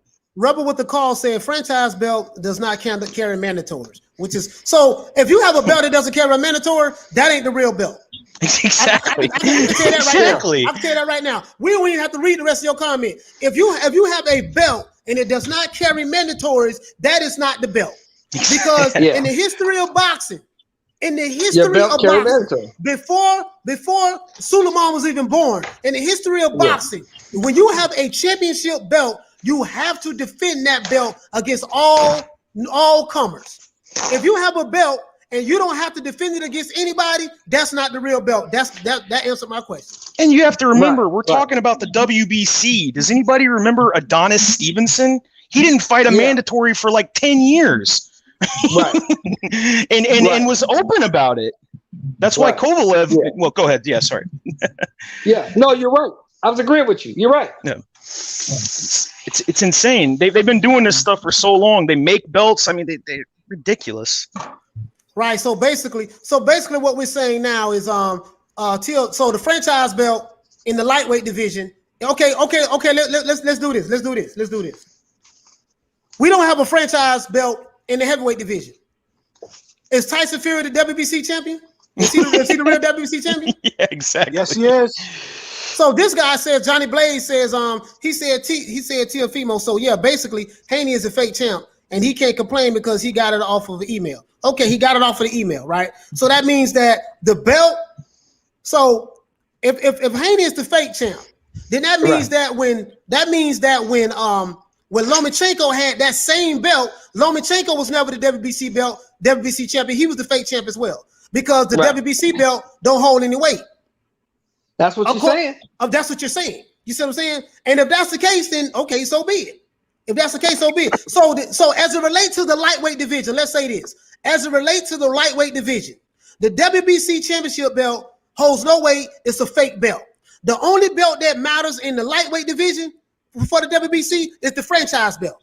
A belt that is non-transferable unless your name is Teofimo Lopez and you beat Vasily Lomachenko for it, then that belt becomes transferable. So first you say the belt is not transferable, and then when Teofimo beats Lomachenko, you transfer that belt to him, making him the undisputed champion, according to your logic, according to what they're saying, right? But then prior to the WBC even coming out with a franchise belt, that belt, the WBC championship that Devin Haney had, was recognized as the championship, as the primary WBC championship belt.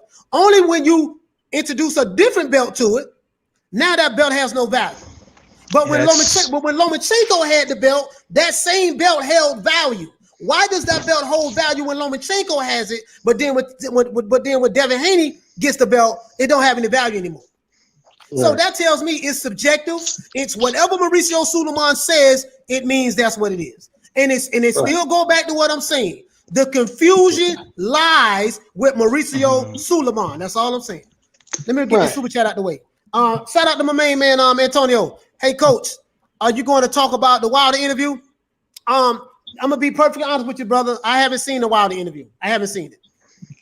So a lot of people have been sending me emails about it. Sending me direct messages about it. I haven't seen the Wilder interview, to be honest with you, brother. So I can't talk about it if I haven't seen it. When I look at it, I'll probably address it tomorrow, see what he has to say. Hey, Coach, did you hear about what Teofimo said about not fighting Josh Taylor in the UK because of how the UK view him not as undisputed? They say they're biased, which is completely weird. Okay, well he can't. He can't speak on that, bro, because Josh Taylor already told him directly, don't even mention me until you fight him. Right, if you don't fight him, you're not getting no fight. And then Teofimo's in a different weight division. Teofimo's in a different weight division, right? Yeah. He's at 135. Yeah. I won't even worry about Teofimo until he go up to 140. You in 135. Exactly. Don't be talking about Josh Taylor. Focus on your division. You still got fights in your division that you need to worry about. You need to clean up. Yeah, don't worry about Josh Taylor. You know, I wouldn't even worry about Josh Taylor if I was Teofimo Lopez. Right. And you can't beat him anyway. Another question I have for you, Coach. I have another question I ask for you, Coach. He just left. Go ahead, brother. Go ahead. He left. Go ahead, Chris. Oh, he's back. Right. Okay, I have to ask you this. So they're saying Josh Taylor might fight Terence Crawford. Do you think that's a good fight for Josh Taylor to have? Because I think they're rushing him. I don't. Me personally, you know what, man? I don't make several arguments about it. Why Josh Taylor shouldn't move up to 147. Yeah. But at this point, Bob Arum is the promoter of both fighters. Bob Arum likes to promote in-house fights. Me personally, I think since Bob Arum doesn't like Terence Crawford anymore, I don't think Terence Crawford's going to get any more fights until his contract is up in October. Me personally. Terence Crawford is in Dubai right now. He went to Dubai, the United Arab Emirates. He's flying over there. Terence Crawford, I got something that I know. I'm telling you and I've been telling you guys this for the past couple of weeks. Terence Crawford, our contract is up in October. He's leaving Top Rank. And the rumors he's leaving Top Rank, right? He can't leave because he's under contract. So for all you guys who are saying, well, Terence Crawford should have been left, listen. And let me explain this because me and my brother Shelton Moore talked about this. Now I know I'm wasting my breath when I say this. I know for a fact, as a matter of fact, I'm not even gonna waste my breath. I'm gonna just keep it going. I'm not gonna get it. Shelton, you know what, man? You talked about as related to the Terence Crawford situation. I'm gonna leave that because I understand because I know what I'm dealing with in the chat. I know these guys. Some of these guys are not going to understand it, so I'm not even going to waste my breath. So I had a question about the fight last night. I was talking. I wasn't talking to him, but I was in his chat. I was talking to Aki, and he's pretty. I mean, to say that he's like one of the most biased dudes out here. He's the one that started all this Glovegate crap. He was saying that he trashes Ryan Garcia all the time, and says he's ducking everybody, this and that. So here's what I don't understand. Ryan Garcia is garbage because he got dropped by Luke Campbell, and then he came back later and wound up knocking him out with a body shot. But Haney's the boogeyman of the division, according to these PBC guys, because he went 10 rounds with an almost 40-year-old Linares with 5 knockout losses. And I'm not trying to dog him, but Campbell only had 1 loss on his record when he fought Garcia. Mm-hmm. So how does that make Haney the boogeyman? Well, I mean, you got to understand those guys push narratives. And also, I think he wasn't the one that started the glove league. That came from Young Farrell and all those dudes on the LDBC and I meant pushing it. Sorry. Yeah, they hopped on that Glovegate joint. But yeah, that's what I was saying earlier, Coach. Like, I know people that they hating on Devin Haney, but that's just a pushback from a lot of guys that was hating on Teofimo Lopez because they kept saying Devin Haney was the boogeyman. And I don't know how somebody is the boogeyman when they just finally had their first step-up fight. Like, exactly. I don't understand. He's the boogeyman now. I mean, he's a damn good fighter. I would like to see the fight, to be honest with you. And that's no hate, and that's no hate towards Haney. I thought he did great from 1 through 8. No fighter usually, even Lomachenko, wasn't winning rounds against Linares, and he won. I mean, he pretty much. I mean, he took a few shots in between 1 and 8 until he got rocked, but I thought he did good until he got rocked, and I thought he did a good job. Yeah, I see your comment too when you say Taylor gonna beat Crawford, still got money on it, Coach. I hope you see my comment. Yeah, I see it. Because me and you are right, we'll do a light $100 bet if that fight materializes. I don't even know if Terence Crawford gonna have a fight until his contract is up in October because Bob Arum is shitting on him so hard, like he done all his other fighters in the past. So, but if that fight was to materialize, you know, I'd be more than happy to make that bet with you. No problem, brother. No problem. I'm saying this now. Hold on, coach. Save me some. Save me some. You know, so Toon got it. Toon got it. Toon got it. I'm saying this now. I saw Josh Taylor's last fight against Jose Ramirez. He did get touched up.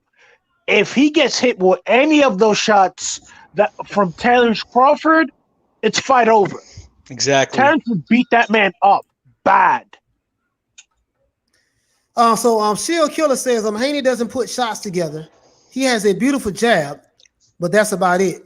If you lack punching power in the elite level, you gotta put 3-4 shots together instead. I do not know what fight you was watching last night, my brother, but he was putting together some good combinations last night.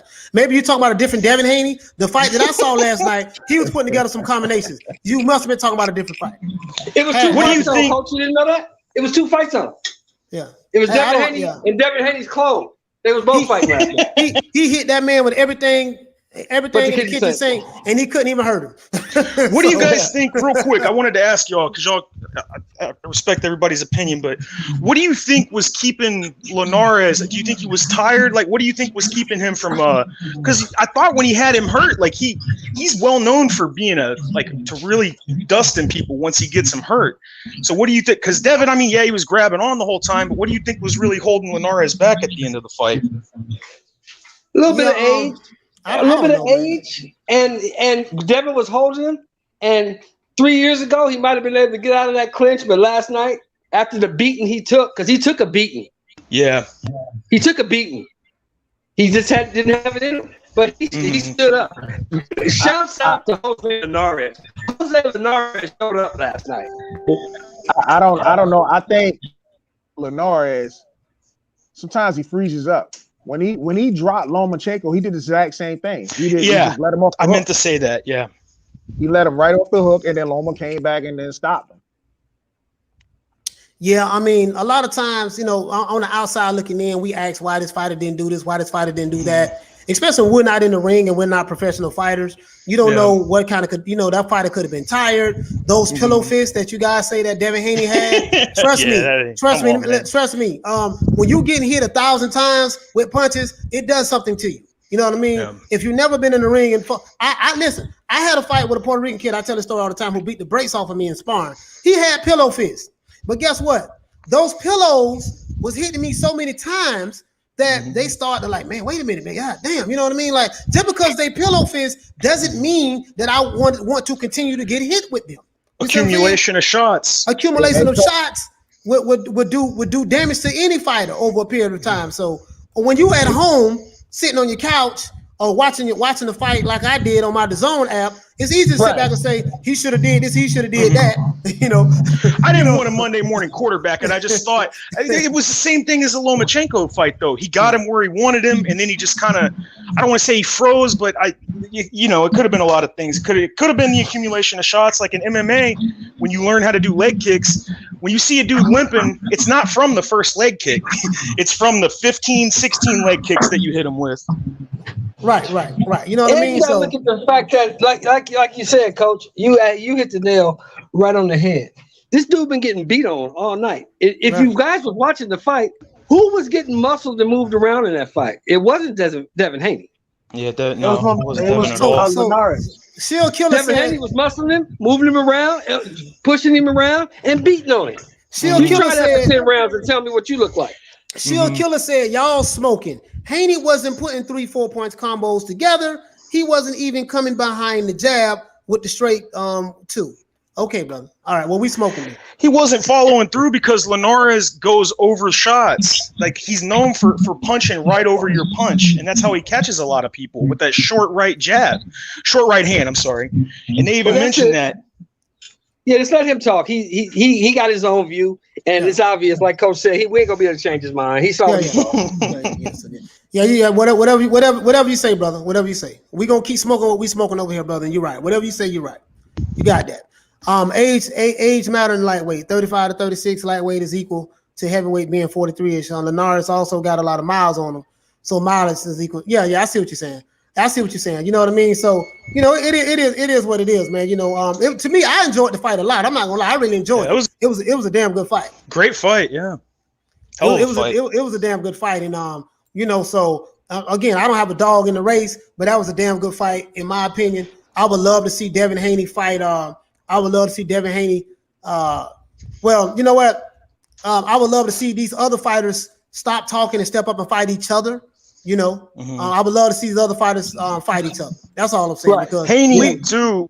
Go ahead. No, go ahead. Sorry about that. I was gonna say Haney real quick. Haney's dad told him, I think it was in the 10th round too, after he got rocked. He said, "Take the 11th round off," because I think people keep saying that's terrible advice and all this stuff after he just won 9 rounds. But he was telling him to take it off, meaning like, you know, get a hold of him and try to clear your head. And people were criticizing him for that, and that was actually good advice because after he got rocked, y'all saw how he was acting. Yeah. The 11th round, he was still kind of hurt to me. His legs were still wobbling, and they say, why he holding on? He was hugging for dear life. And I'm like, for everybody who said that, because I even heard my brother IBFP say that. He was holding on, brother. Yeah, I heard him last night too, cussing. Listen. What's he supposed to do? Listen. Shelton, he's supposed to immediately recharge his stamina 100% and knock him dead. Come on, man. Yeah. Bro, I'm like, wow. I'm like, people are tripping. I'm like, you know what, man? I'm to the point now, you know what? When someone say something crazy like that, I automatically know how old this person is. They never had a fight before in their life, and they are very subjective, very delusional, and trying to make sense out of nonsense. It's useless talking to them. Let me just move on and save my breath for what I needed for breathing. All you got to do is just say he's just a fanboy. That's all it is. Yeah, you know what I mean? You know, Haney got chin checked. It happened in boxing. Remember? Exactly. Haney got caught with a punch. Every fighter gets caught with a punch. Yep. Crawford got hit. Whoever your favorite fighter is, whoever your favorite fighter is, whether it's Deontay Wilder, whether it's Tyson Fury, whether it's Anthony Joshua, whether it's Marvin Hagler, whether it's Roy Jones, whoever your favorite fighter is, whether it's Tank Davis, whether it's Errol the True Spence, every fighter gets rocked. And this is the kind of thing that this is what really separated Haney from a lot of the former champs that he's fought, is those champs have that experience. Haney don't have that experience, meaning championship rounds and stuff. And he did the smart thing. Like, I mean, it might not have been that, you know, appealing and nice to your eyes, but that's how you win. You know, you got to win at the end of the day too. It's not just about getting a amazing Matrix style finish. MM Sports say, do you think that Haney should have invested in the body more? Man, listen, I don't. If he would have invested more in the body, I don't know what else he could have done. And if you watched that fight last night, he hit Linares in the body 1,000,000 times. Yeah, he hit him a lot. What do you mean the body? Come on. Like I don't know. Like we are old enough right here, Coach. All of us here are old enough to remember Hagler and Hearns, right? Yeah. Do you remember, spoiled everybody. Do you remember how Marvin looked at the end of that first round? How he was stumbling back to that corner when he got hit with that right hand? Yeah. Yep. Yeah. And he knew, okay, I got to get this dude out of here because I can't get hit with no more of those. And he got cut. I can't get hit with no more of those. Exactly. And he got cut. So this guy says, no, Haney is not ready for Lopez. How do you know, sir? How do you know, sir? So this is the thing that get me right. When we sit back and watch these fighters fight, us as fans have a tendency to do this. Well, this fight ain't ready for that fight. How do you know? How you don't know unless they fight each other? Yeah, we can't say that. I mean, because that's just like saying Kambosos is not ready for Lopez either. You know? Yeah. Listen, Muhammad Ali wasn't ready for George Foreman. George Foreman destroyed every fighter that Ali fought. He ain't ready for him. Guess what? They said Ali wasn't ready until he beat Foreman behind. They said Pernell Whitaker was not ready for Julio Cesar Chavez, the great Julio Cesar Chavez.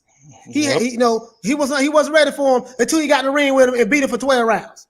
And they said it was a draw. You know what this remind me of? You know what this remind me of, Coach? What's that?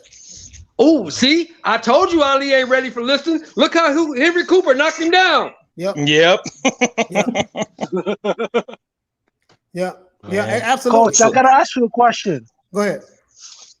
How much of an underdog was Pernell Whitaker to Julio Cesar Chavez? That just doesn't seem right to me at all. I'm 24, so when I hear stuff like that, he was. I think he was like 4-1, 3-1, right, Coach? Something like 3-1, 4-1. What? Yeah, 4-1 dog. Yeah. 4-1. They didn't like Pernell Whitaker. Pernell Whitaker because of his style and because he did not have punching power. He runs because he didn't have punching power, right? And he boxed. And he was very elusive. The powers that be did not like Pernell Whitaker's style. This is facts. They did not like his style. Pernell Whitaker would take your favorite fighter who can hit hard, who can punch bricks, who can punch holes in brick walls, and he'll make that dude miss all night and counter him with the left hand all night. Exactly. He'll hit him. And listen, Pernell Whitaker was an excellent inside fighter as well. Listen, if you want to see some good inside fighting, watch Pernell Whitaker. He'll sit inside. He'll be inches away from you, and you could not hit him. Duran. That's how good he was. I'll give him something they can remember. Something that's in their age group. I'll give him something that's in their age group. Did Floyd run from Canelo, or did he stand in the pocket and make him miss all night? Exactly. He's still right in front of him. He's still right in front of him. Canelo couldn't hit him. I don't think I've ever heard a criticism about Floyd running from Canelo, but you know, there are people, a lot of Pacquiao fans try to say Floyd was running from Pacquiao, and I didn't even see that in that fight either. Yeah. So I don't know, man. Again, it's all about subjection. You know what I mean? Yeah, it's all about subjection. That's all it is. It's all subjective in anyone else's mind. You know, it is what it is. It's all about subjection. So you know, and that's just what it is. So again, I'm not a Teofimo Lopez diehard fan because I'm not. I think he's the best. Well, put it this way, my opinion, and it's not based on facts. I repeat that. That's why it's an opinion. My opinion, and it's not based on facts. Teofimo is the best in 135, but the only way that can be a fact to me, Teofimo will have to fight Devin Haney. If he beats Devin Haney, right? He's the man. He's the man. Then I can say, you know what? Teofimo has beat everybody in that division. Or you may say he had to fight Ryan Garcia as well. I don't know. However you want it. All I know is this here. The era I grew up in, this is how Marvin Hagler got down. Okay, you say Teofimo on the best. You say Devin Haney the best. You say Ryan Garcia the best. Okay, I want to fight all three of them. Yeah, and Hagler gonna fight out. It ain't gonna be no arguing on Instagram. It ain't gonna be no. Well, I'm gonna petition for the franchise belt. It ain't gonna be no. I got more clout than you. I got a bigger. I have more followers, so I'm tougher. Listen, it ain't gonna be none of that. This is the era that a lot of the guys who watching boxing, this is their era. You know what I mean? To be fair, there was ducking back in the 80s too. Right. They didn't fight Mike McCallum. We're fighting everybody. Simon Brown. We're fighting everybody. Okay, hold on. Teofimo's supposed to be what? Oh, he be doing flips in the ring. Okay, I want him. Okay, who is this guy? Oh, Devin Haney. Oh, he trained with Floyd Senior. Okay, yeah, I want him. Who is this guy? Ryan Garcia. Oh, he got a strong Instagram following. Okay, I'll tell you what. Line all of them up. I'm gonna fight all of them. And guess what? I'm gonna fight all of them in the same year.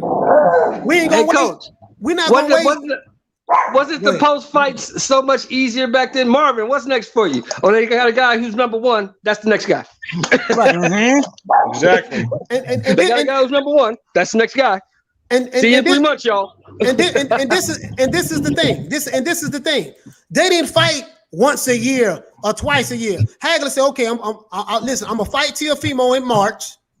In June, I'm gonna fight Ryan Garcia, and in September, I'm gonna fight Devin Haney. We gonna get these fights out the way in the same year. We ain't gonna have to let him ready to get off his ass to give me a fight. Right. We're not gonna wait until it marinate. We're not gonna be fighting on Twitter. My follow. No, we ain't doing none of that. I'm gonna fight all three of these guys in the same year. That's the difference. See, a lot of these guys who just started watching boxing today, I really do feel bad for you. Because you really don't know what you missed. You have no idea what you missed. What you're seeing today is not the norm. Mm-hmm. It's never been like this. The credibility is not. Go ahead, Sheldon. Go ahead. And that guy in the chat.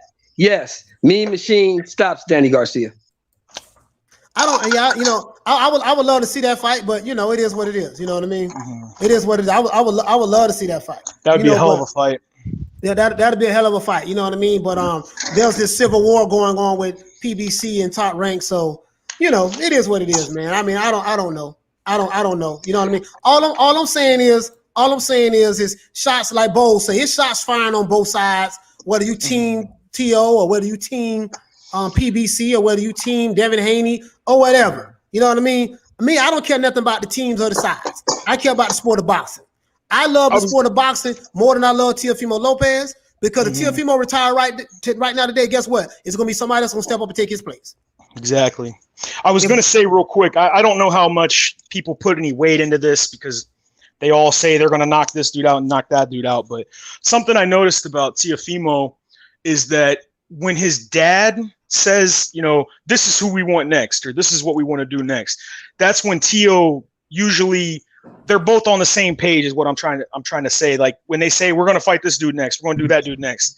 And I seen a couple interviews yesterday that he did where he was saying that after Kambosos, and that's assuming they win because yes, Kambosos has a chance. I'm not saying he can win though. It's not, people are just overlooking him like he's garbage or something. But he was saying that they want to fight Haney next because after they fight Haney, then he can move up to fight Josh Taylor. But he said that they want to shut Haney up or something. And then I saw Teofimo's dad say the same thing. And usually he's the one that's kind of controlling everything. He's kind of like the puppet master with them. I don't know if that means anything, but I thought it was an interesting point.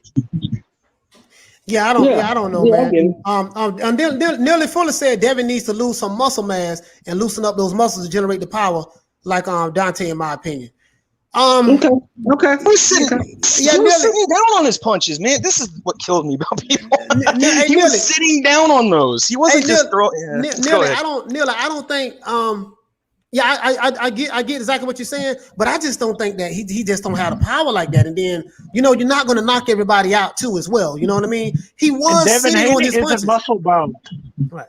He was sitting on his punches, and he couldn't do nothing. I mean, Oscar De La Hoya wasn't like a one-shot quick killer either. But it was a. Let me address Nilly right quick. Nilly, let me ask you a question, brother. I want you to tell me who has Danny Garcia beat at 147. Got him. Oh, that's a good one there. Danny didn't get stopped by Thurman, Porter, or Arrow. Yeah, but but hey, Nilly, that's a good question, fam. Who has Danny Garcia beat at 147? That's a damn good question. Mm-hmm. And the thing that Danny, when he lost to Spence and all them, the thing that bothers me is that he chose to take those fights. So people were saying they were already making excuses for him. Well, they're way bigger than Danny Garcia is. Well, Danny's the one that agreed to the fight. So you can't put all the blame on the other guy.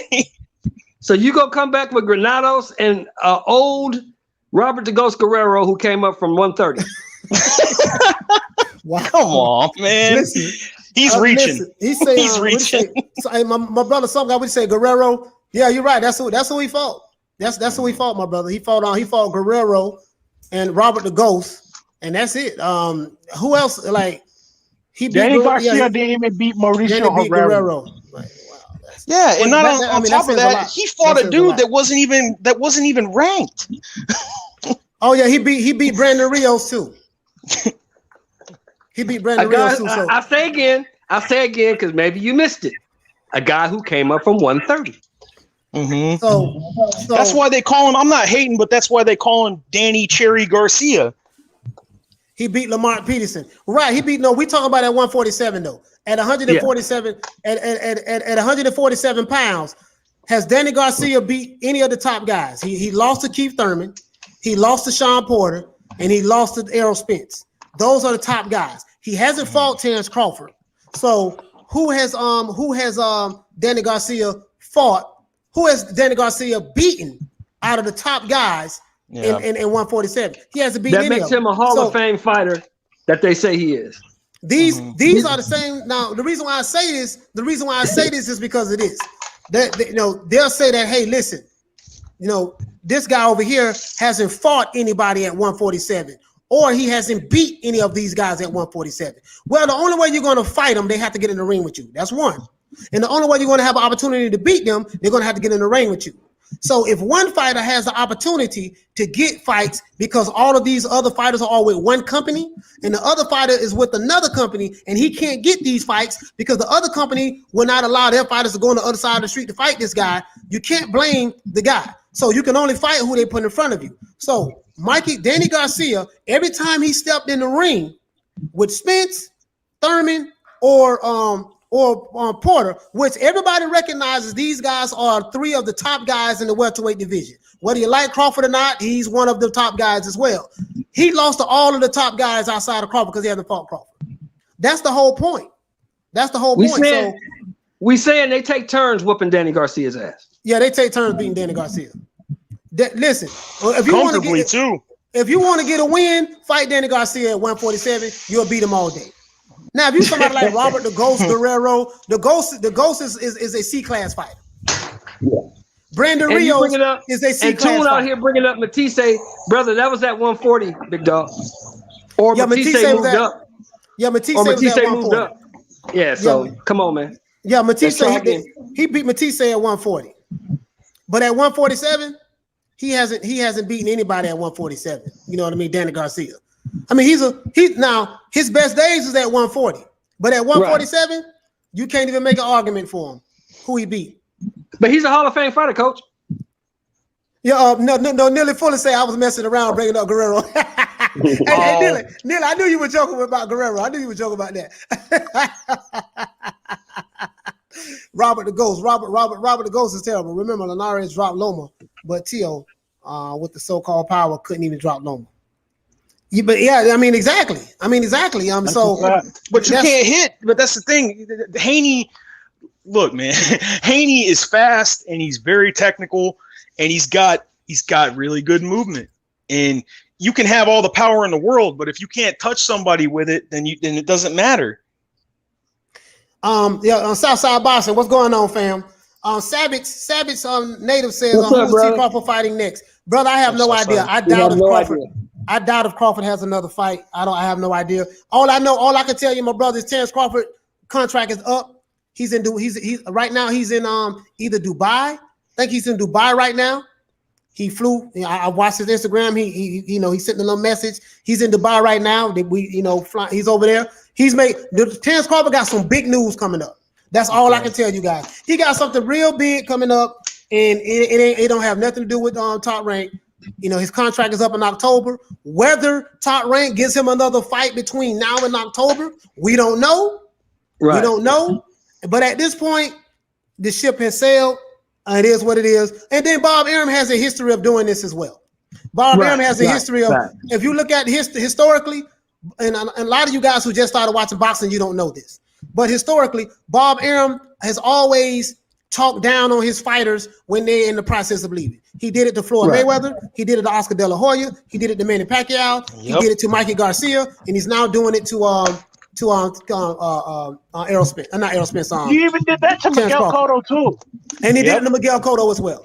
So this is what Bob Arum does. His fighters end up leaving him. They end up making more money. The only fighter there's two fighters. One fighter, Bob Arum allowed him to buy his contract out. That was Floyd Mayweather. He allowed him to buy his contract out. Oh, and he did it to Manny Pacquiao. He started talking bad about Manny Pacquiao as well when he lost to Jeff Horn and all that stuff there. One fighter tried to just get up and leave and say, no, I don't want to fight with you anymore. And he got sued, and they took him to court. He sat on the shelf for 2 years, and he had to pay Bob Arum. That was Mikey Garcia. Facts. Didn't Jay Prince go to Mayweather's gym, send a bunch of goons down there with baseball bats, and told him to buy out the contract? That was rumor and speculation. I don't know. I never saw that. I don't know. I never saw it. I saw it on Office Honcho was talking about it. Yeah, Bob Arum was on Barbershop Conversations. He was explaining that, and he said Floyd Mayweather was still under contract with Jay Prince, and he basically tried to get out of the contract by getting with Top Rank or whatever. and he didn't want to, fight with Jay Prince no more. So Jay Prince sent his guys down there to pretty much threaten him. That came out of Bob Arum's mouth. Yeah, that's what Bob Arum said. If you want to hold any stock with Bob Arum, I don't hold any stock, but I was listening to it because Honcho was talking. It's like biggest betrayals in boxing or something, and he talked about it. He was a lot more extensive with it. He said they were like kneecapping people and stuff. I don't know about all that, but what I do hope. This is what I do hope. I'm hoping because I'm a Josh Taylor fan.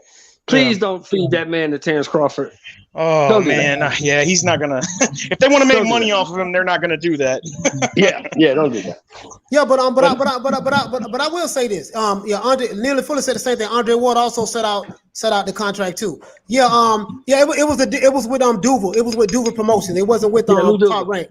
It was with Duval Promotion. Yeah, but that's what it is. So a lot of you guys, you say, well, he should just leave.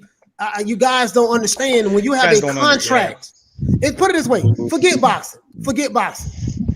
If you live in an apartment right now and you have a contract, which is a lease, you know what I mean, to rent you have a contract for a year.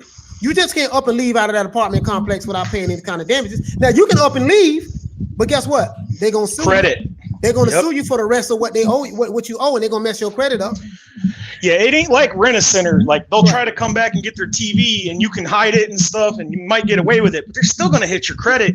And in boxing, Bob Arum, man, he is absolutely. Boxers have fighting in general.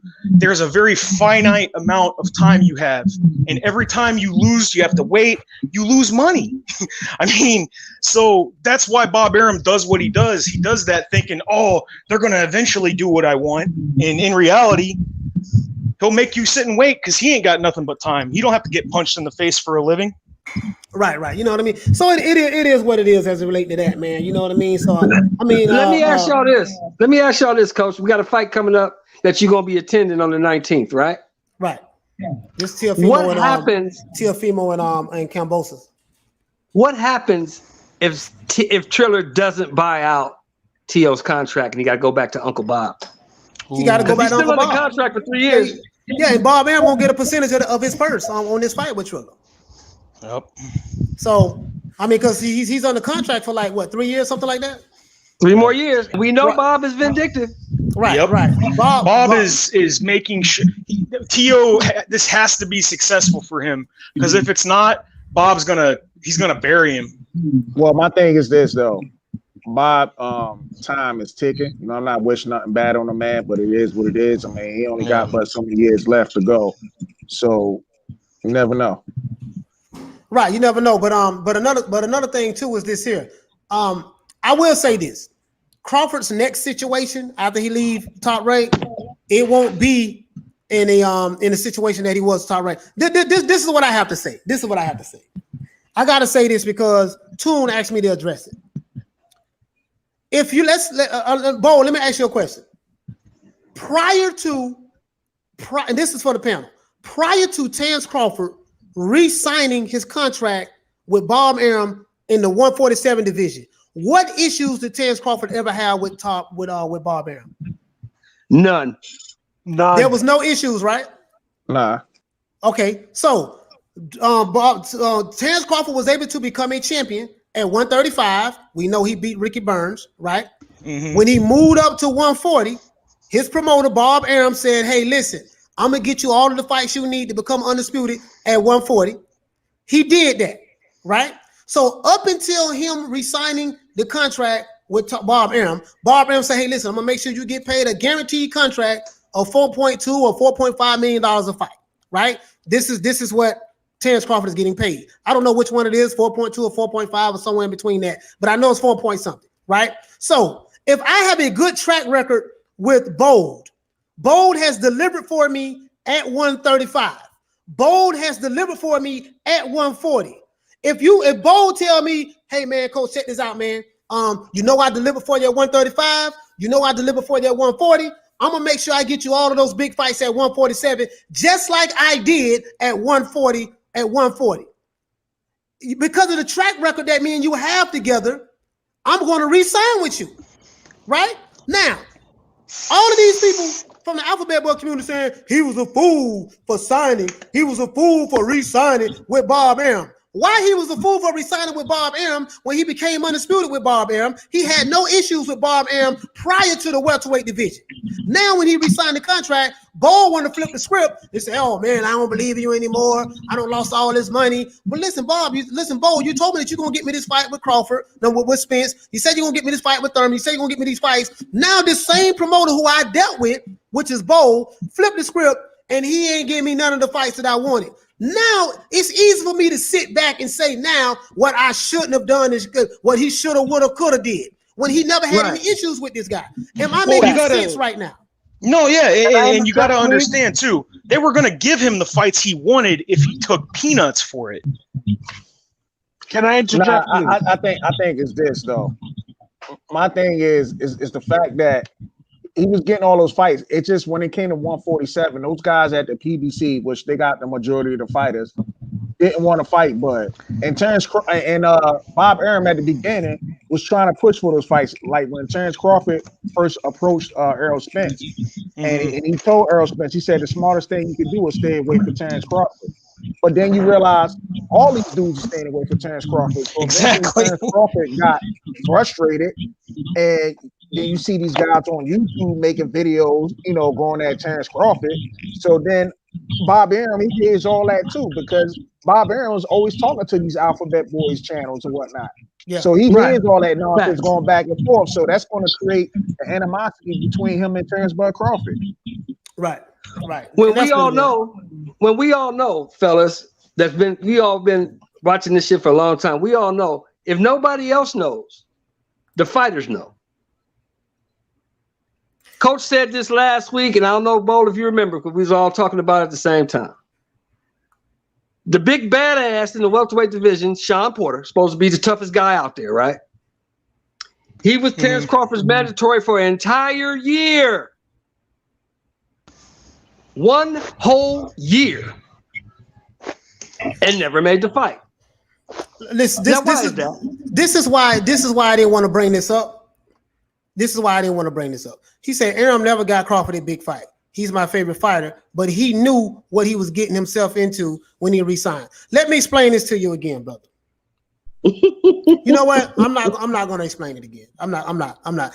You're right about that. He knew that when he signed with Bob Arum that he wasn't going to get the big fights. He knew that already before signing with him, knowing damn well that at 140 he got all the big fights at 140, and he never had an issue with Bob Arum prior to re-signing for more money and prior to re-signing with him at 147. So now you're saying that he automatically knew when he re-signed that he wasn't going to get those fights at 147. Okay. Yeah, that was his plan. I gotta tell you this, coach. Yeah. You have to look at it from this perspective. Look at Gary Russell Jr. at the PBC. Look at a lot of dudes at the PBC not getting fights. And these Alphabet Boys got to understand Al Heyman has a lot of the similar ways that Bob Arum does. No one says anything about it. Gary Russell clamored for big fight after big fight after big fight. And Al Heyman did not deliver for him at all. So why would Terrence Crawford sign with a person that he doesn't have a rapport with? That's one. And will have favoritism to Errol Spence because Errol Spence has made Al Heyman money. So, what do these people keep harping and clamoring about? It makes no sense. Right. You know what I mean? Coach is saying he got big fights at 140. It wasn't a problem at 47. Yeah. You know what I mean? So that's what I'm saying. So, so this guy says, what big fights at 140? Come on, fam. He was undisputed, but there was no big fights. He became undisputed. Those are his big fights. He made his. What is bigger than undisputed, man? Yeah, he beat everybody. Woo! Man, dude. Wow. I'm telling you. What else He's the guy that they considered was the boogeyman. He beat Victor Postal. Easy. Wow. Yep. Every single person that Terrence Crawford beat was supposed to be the person, this is the one that's finally going to stop him. And after he beats all of them, they're going, well, there wasn't any big fights. Come on, man. Come on. Brother, whatever you say, brother. If you say he didn't have any big fights, okay, brother. Okay, whatever. Stop the cap. Anytime you become undisputed champion in any division, those were big fights that you had in order to become undisputed. Whether you rank those fighters high in your category or not, I'm not saying Indongo was was Sugar Ray Leonard. Now, of course, I'm never gonna say that. Undago wasn't all that to me. But the fact of the matter is, he became undisputed.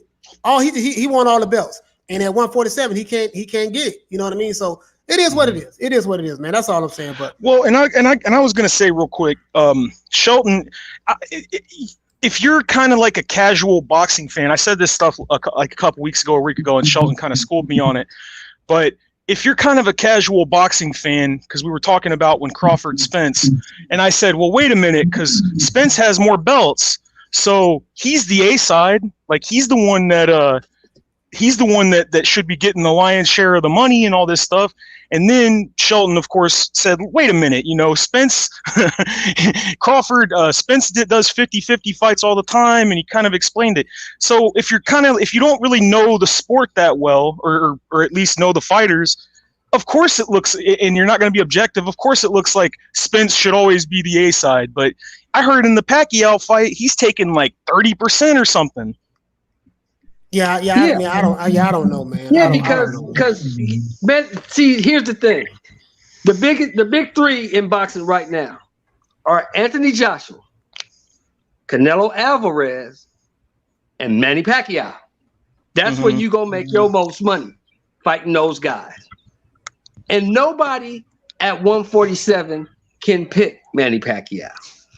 Manny Pacquiao has to pick you because he is the guy. No matter what they say, no matter what these narratives are pushed out on these videos, Manny Pacquiao is the guy at 47. No one gets paid more than him. So you gonna give, of course, Spence gonna give up these other guys 50-50 because he's really not the draw. He's gonna try to big up on Terrence Crawford because he doesn't want to fight. Why do you think the Crawford Pacquiao negotiations broke down? Because Pacquiao wanted to give him 20% of the purse. No. And Bomac said, "Don't sign it." Bomac told him not to sign that contract. Yeah, I was going to say that. Bomac said, and I had the video. I can show you the receipts. Bomac was on Burner the Barber's podcast on YouTube, and he said that he specifically told Terrence Crawford, because a fan asked him in the chat, why you didn't sign? Why y'all didn't make that fight happen with Manny Pacquiao? Bomac said he manages Terrence Crawford. He said, I told Terrence Crawford not to sign that contract. I told Boy not to sign the contract because there was no proof of funds. There was no money there. Wow. So, you see, this is what kills me about them, though, because they would have you thinking that Terrence Crawford is scared and he just don't want the smoke and all this. Like, come on, man. They don't like the guy. Again, listen, this is the same thing that Tyson Fury said with Anthony Joshua. I need to see proof of funds. So for all you proof of funds guys out there, Fury did not sign the contract because Eddie Hearn did not show proof of funds. Okay, well, let's flip it to Terrence Crawford. Terrence Crawford was advised by his manager not to sign a contract with no money. There's no money. There's no money. He said, he did say that Manny Pacquiao signed his portion of the contract, but Bomac said that I told Crawford not to sign that contract. There is no money, and there was no money. There was no proof of funds. So you can't tell me I'm going to get paid a certain amount of money, but then when I look at the contract, there's no money that I'm going to get paid. So I just supposed to sign a contract with no guaranteed money. This is what Bomac said. This is why he didn't sign the contract. Right. So it is what it is. So I mean, it's like everything they say is just no, they don't like can't. I don't understand Crawford, that. Crawford is the one fighter in boxing right now that probably especially as it relates to, and I'm gonna say this, not trying to make it racial or anything, but especially as it relates to Black American fans, they do not like Terrence Crawford. Right. They don't like that narrative. They don't like that guy at all. I don't know what they like. They can't because he doesn't fit that narrative. He don't do all that talking. He's not dancing on the videos. He's not kissing Yellow Beezy. He's not doing all that shit. I can tell you exactly what it is. Yo, you saw what he that kiss dude? Go ahead, Bo. Hey, this is exactly what it is. Those same alphabet boys, right, that be hating on Terrence Crawford, right? They used to be the biggest Terrence Crawford fans when he was at 135, when he was at 140. The minute he moved up to 147 and he started threatening those fighters over there at the PBC by saying, hey, let's make the fights. All of a sudden, Terrence Bud Crawford became the #1 enemy. They started making videos after videos saying, oh, this dude, he ain't ready. Earl Spence doing the heavy lifting. Oh, they didn't even care about with the Keith Thurman and stuff. But the only time they bring up like Keith Thurman and Sean Porter is if they use them as roadblocks to put in front of Errol Spence just so Terrence Crawford won't fight Errol Spence. So they just afraid that Terrence Crawford is threatening Errol Spence. Yeah, man, it's crazy, bro. It's crazy. Like, well, look at this. Look at this, fellas. Manny Pacquiao wanted $40 million to fight Crawford, right? Yeah. And he wasn't budging at all. This is what I want. He taking less to fight Spence. Now make that make sense. Yeah. Yeah, why is Manny taking less to fight Errol Spence, but he wanted $40 million to fight Terrence Crawford? Because he see Errol Spence, because according to Manny Pacquiao, he sees something in Errol Spence, and Errol Spence is too slow for him. That's a fact. When I heard this fight was being made, I said Manny Pacquiao picked this man. Errol Spence, you're not. This isn't a good thing for you. You were picked. You are lamb to a slaughter. Okay. Right. So this guy. Well, I'm not even going to address that guy. I'm not even going to address this guy. Anyways, man. Guys. Other than that, man, we're gonna wrap it up, man. We're gonna come on again tomorrow at 11 o'clock, man. I mean, not 11 o'clock, 3 o'clock Eastern Standard Time. We're gonna talk about this interview with Deontay Wilder. I haven't seen it. I'm gonna look at it. I know I'm not gonna like it, but I'm gonna look at it and see. I don't know what he said, so who knows? But I want to give a shout out to my brother Bold. I want to give a shout out to Sly Tennessee's. I want to give a shout out to Chris, who was just on the panel. Shout out to my brother Shelton Moore. I don't have the Ali bell right here, guys. I packed it up because I'm moving. So, hey, thank you, Coach. I appreciate you as always. I'll see you later. Yes, sir, man. Be good, guys. Thanks a lot, Coach. I'll see y'all tomorrow, man. Yes, sir. All right, have a good one, man. Appreciate it. All right, you too, Bo. Before I go, let me give everybody a shout out, man. Shout out to my main man, on Savage Native, some guys. Shout out to Southside Boston. Southside. Shout out to my main man James. Shout out to the Brandon Calhoun. Shout out to my brother Toon.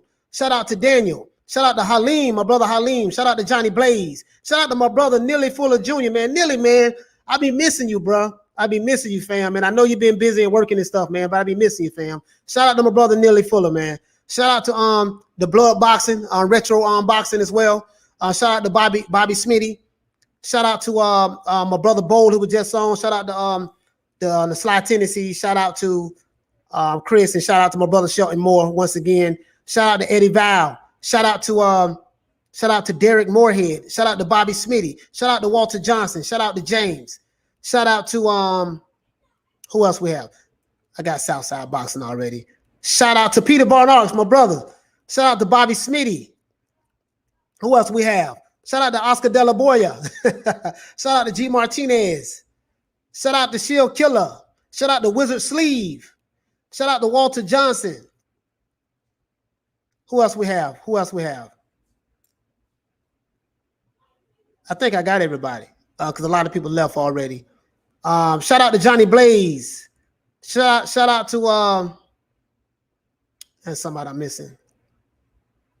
Shout out to James. Shout out to, let's see, who else we have? Shout out to Tank Prime Time. Who else we have? Shout out to MM Sports Talk. Shout out to Savage Native. Who else we have? Shout out to my brother Wizard Sleeve, Johnny Blaze. I said G Martinez. Shout out to my brother Southside Boxing. I love my brother Southside. Let's see. Shout out to Lee Adams. Shout out to Javis Bickle. And let's see. Shout out to G Martinez. Shout out to Steve J. Shout out to LDBC, are slow as you know what. And shout out to Javis Bickle once again. Once again, it's our boy Coach Malachi Williams, represent for New Media Today USA Boxing. We're going to be on again tomorrow at 3 o'clock Eastern Standard Time to address the Deontay Wilder interview. I'm going to look at it, guys. Other than that, peace. Man, I'm out of here, bro. Let's go.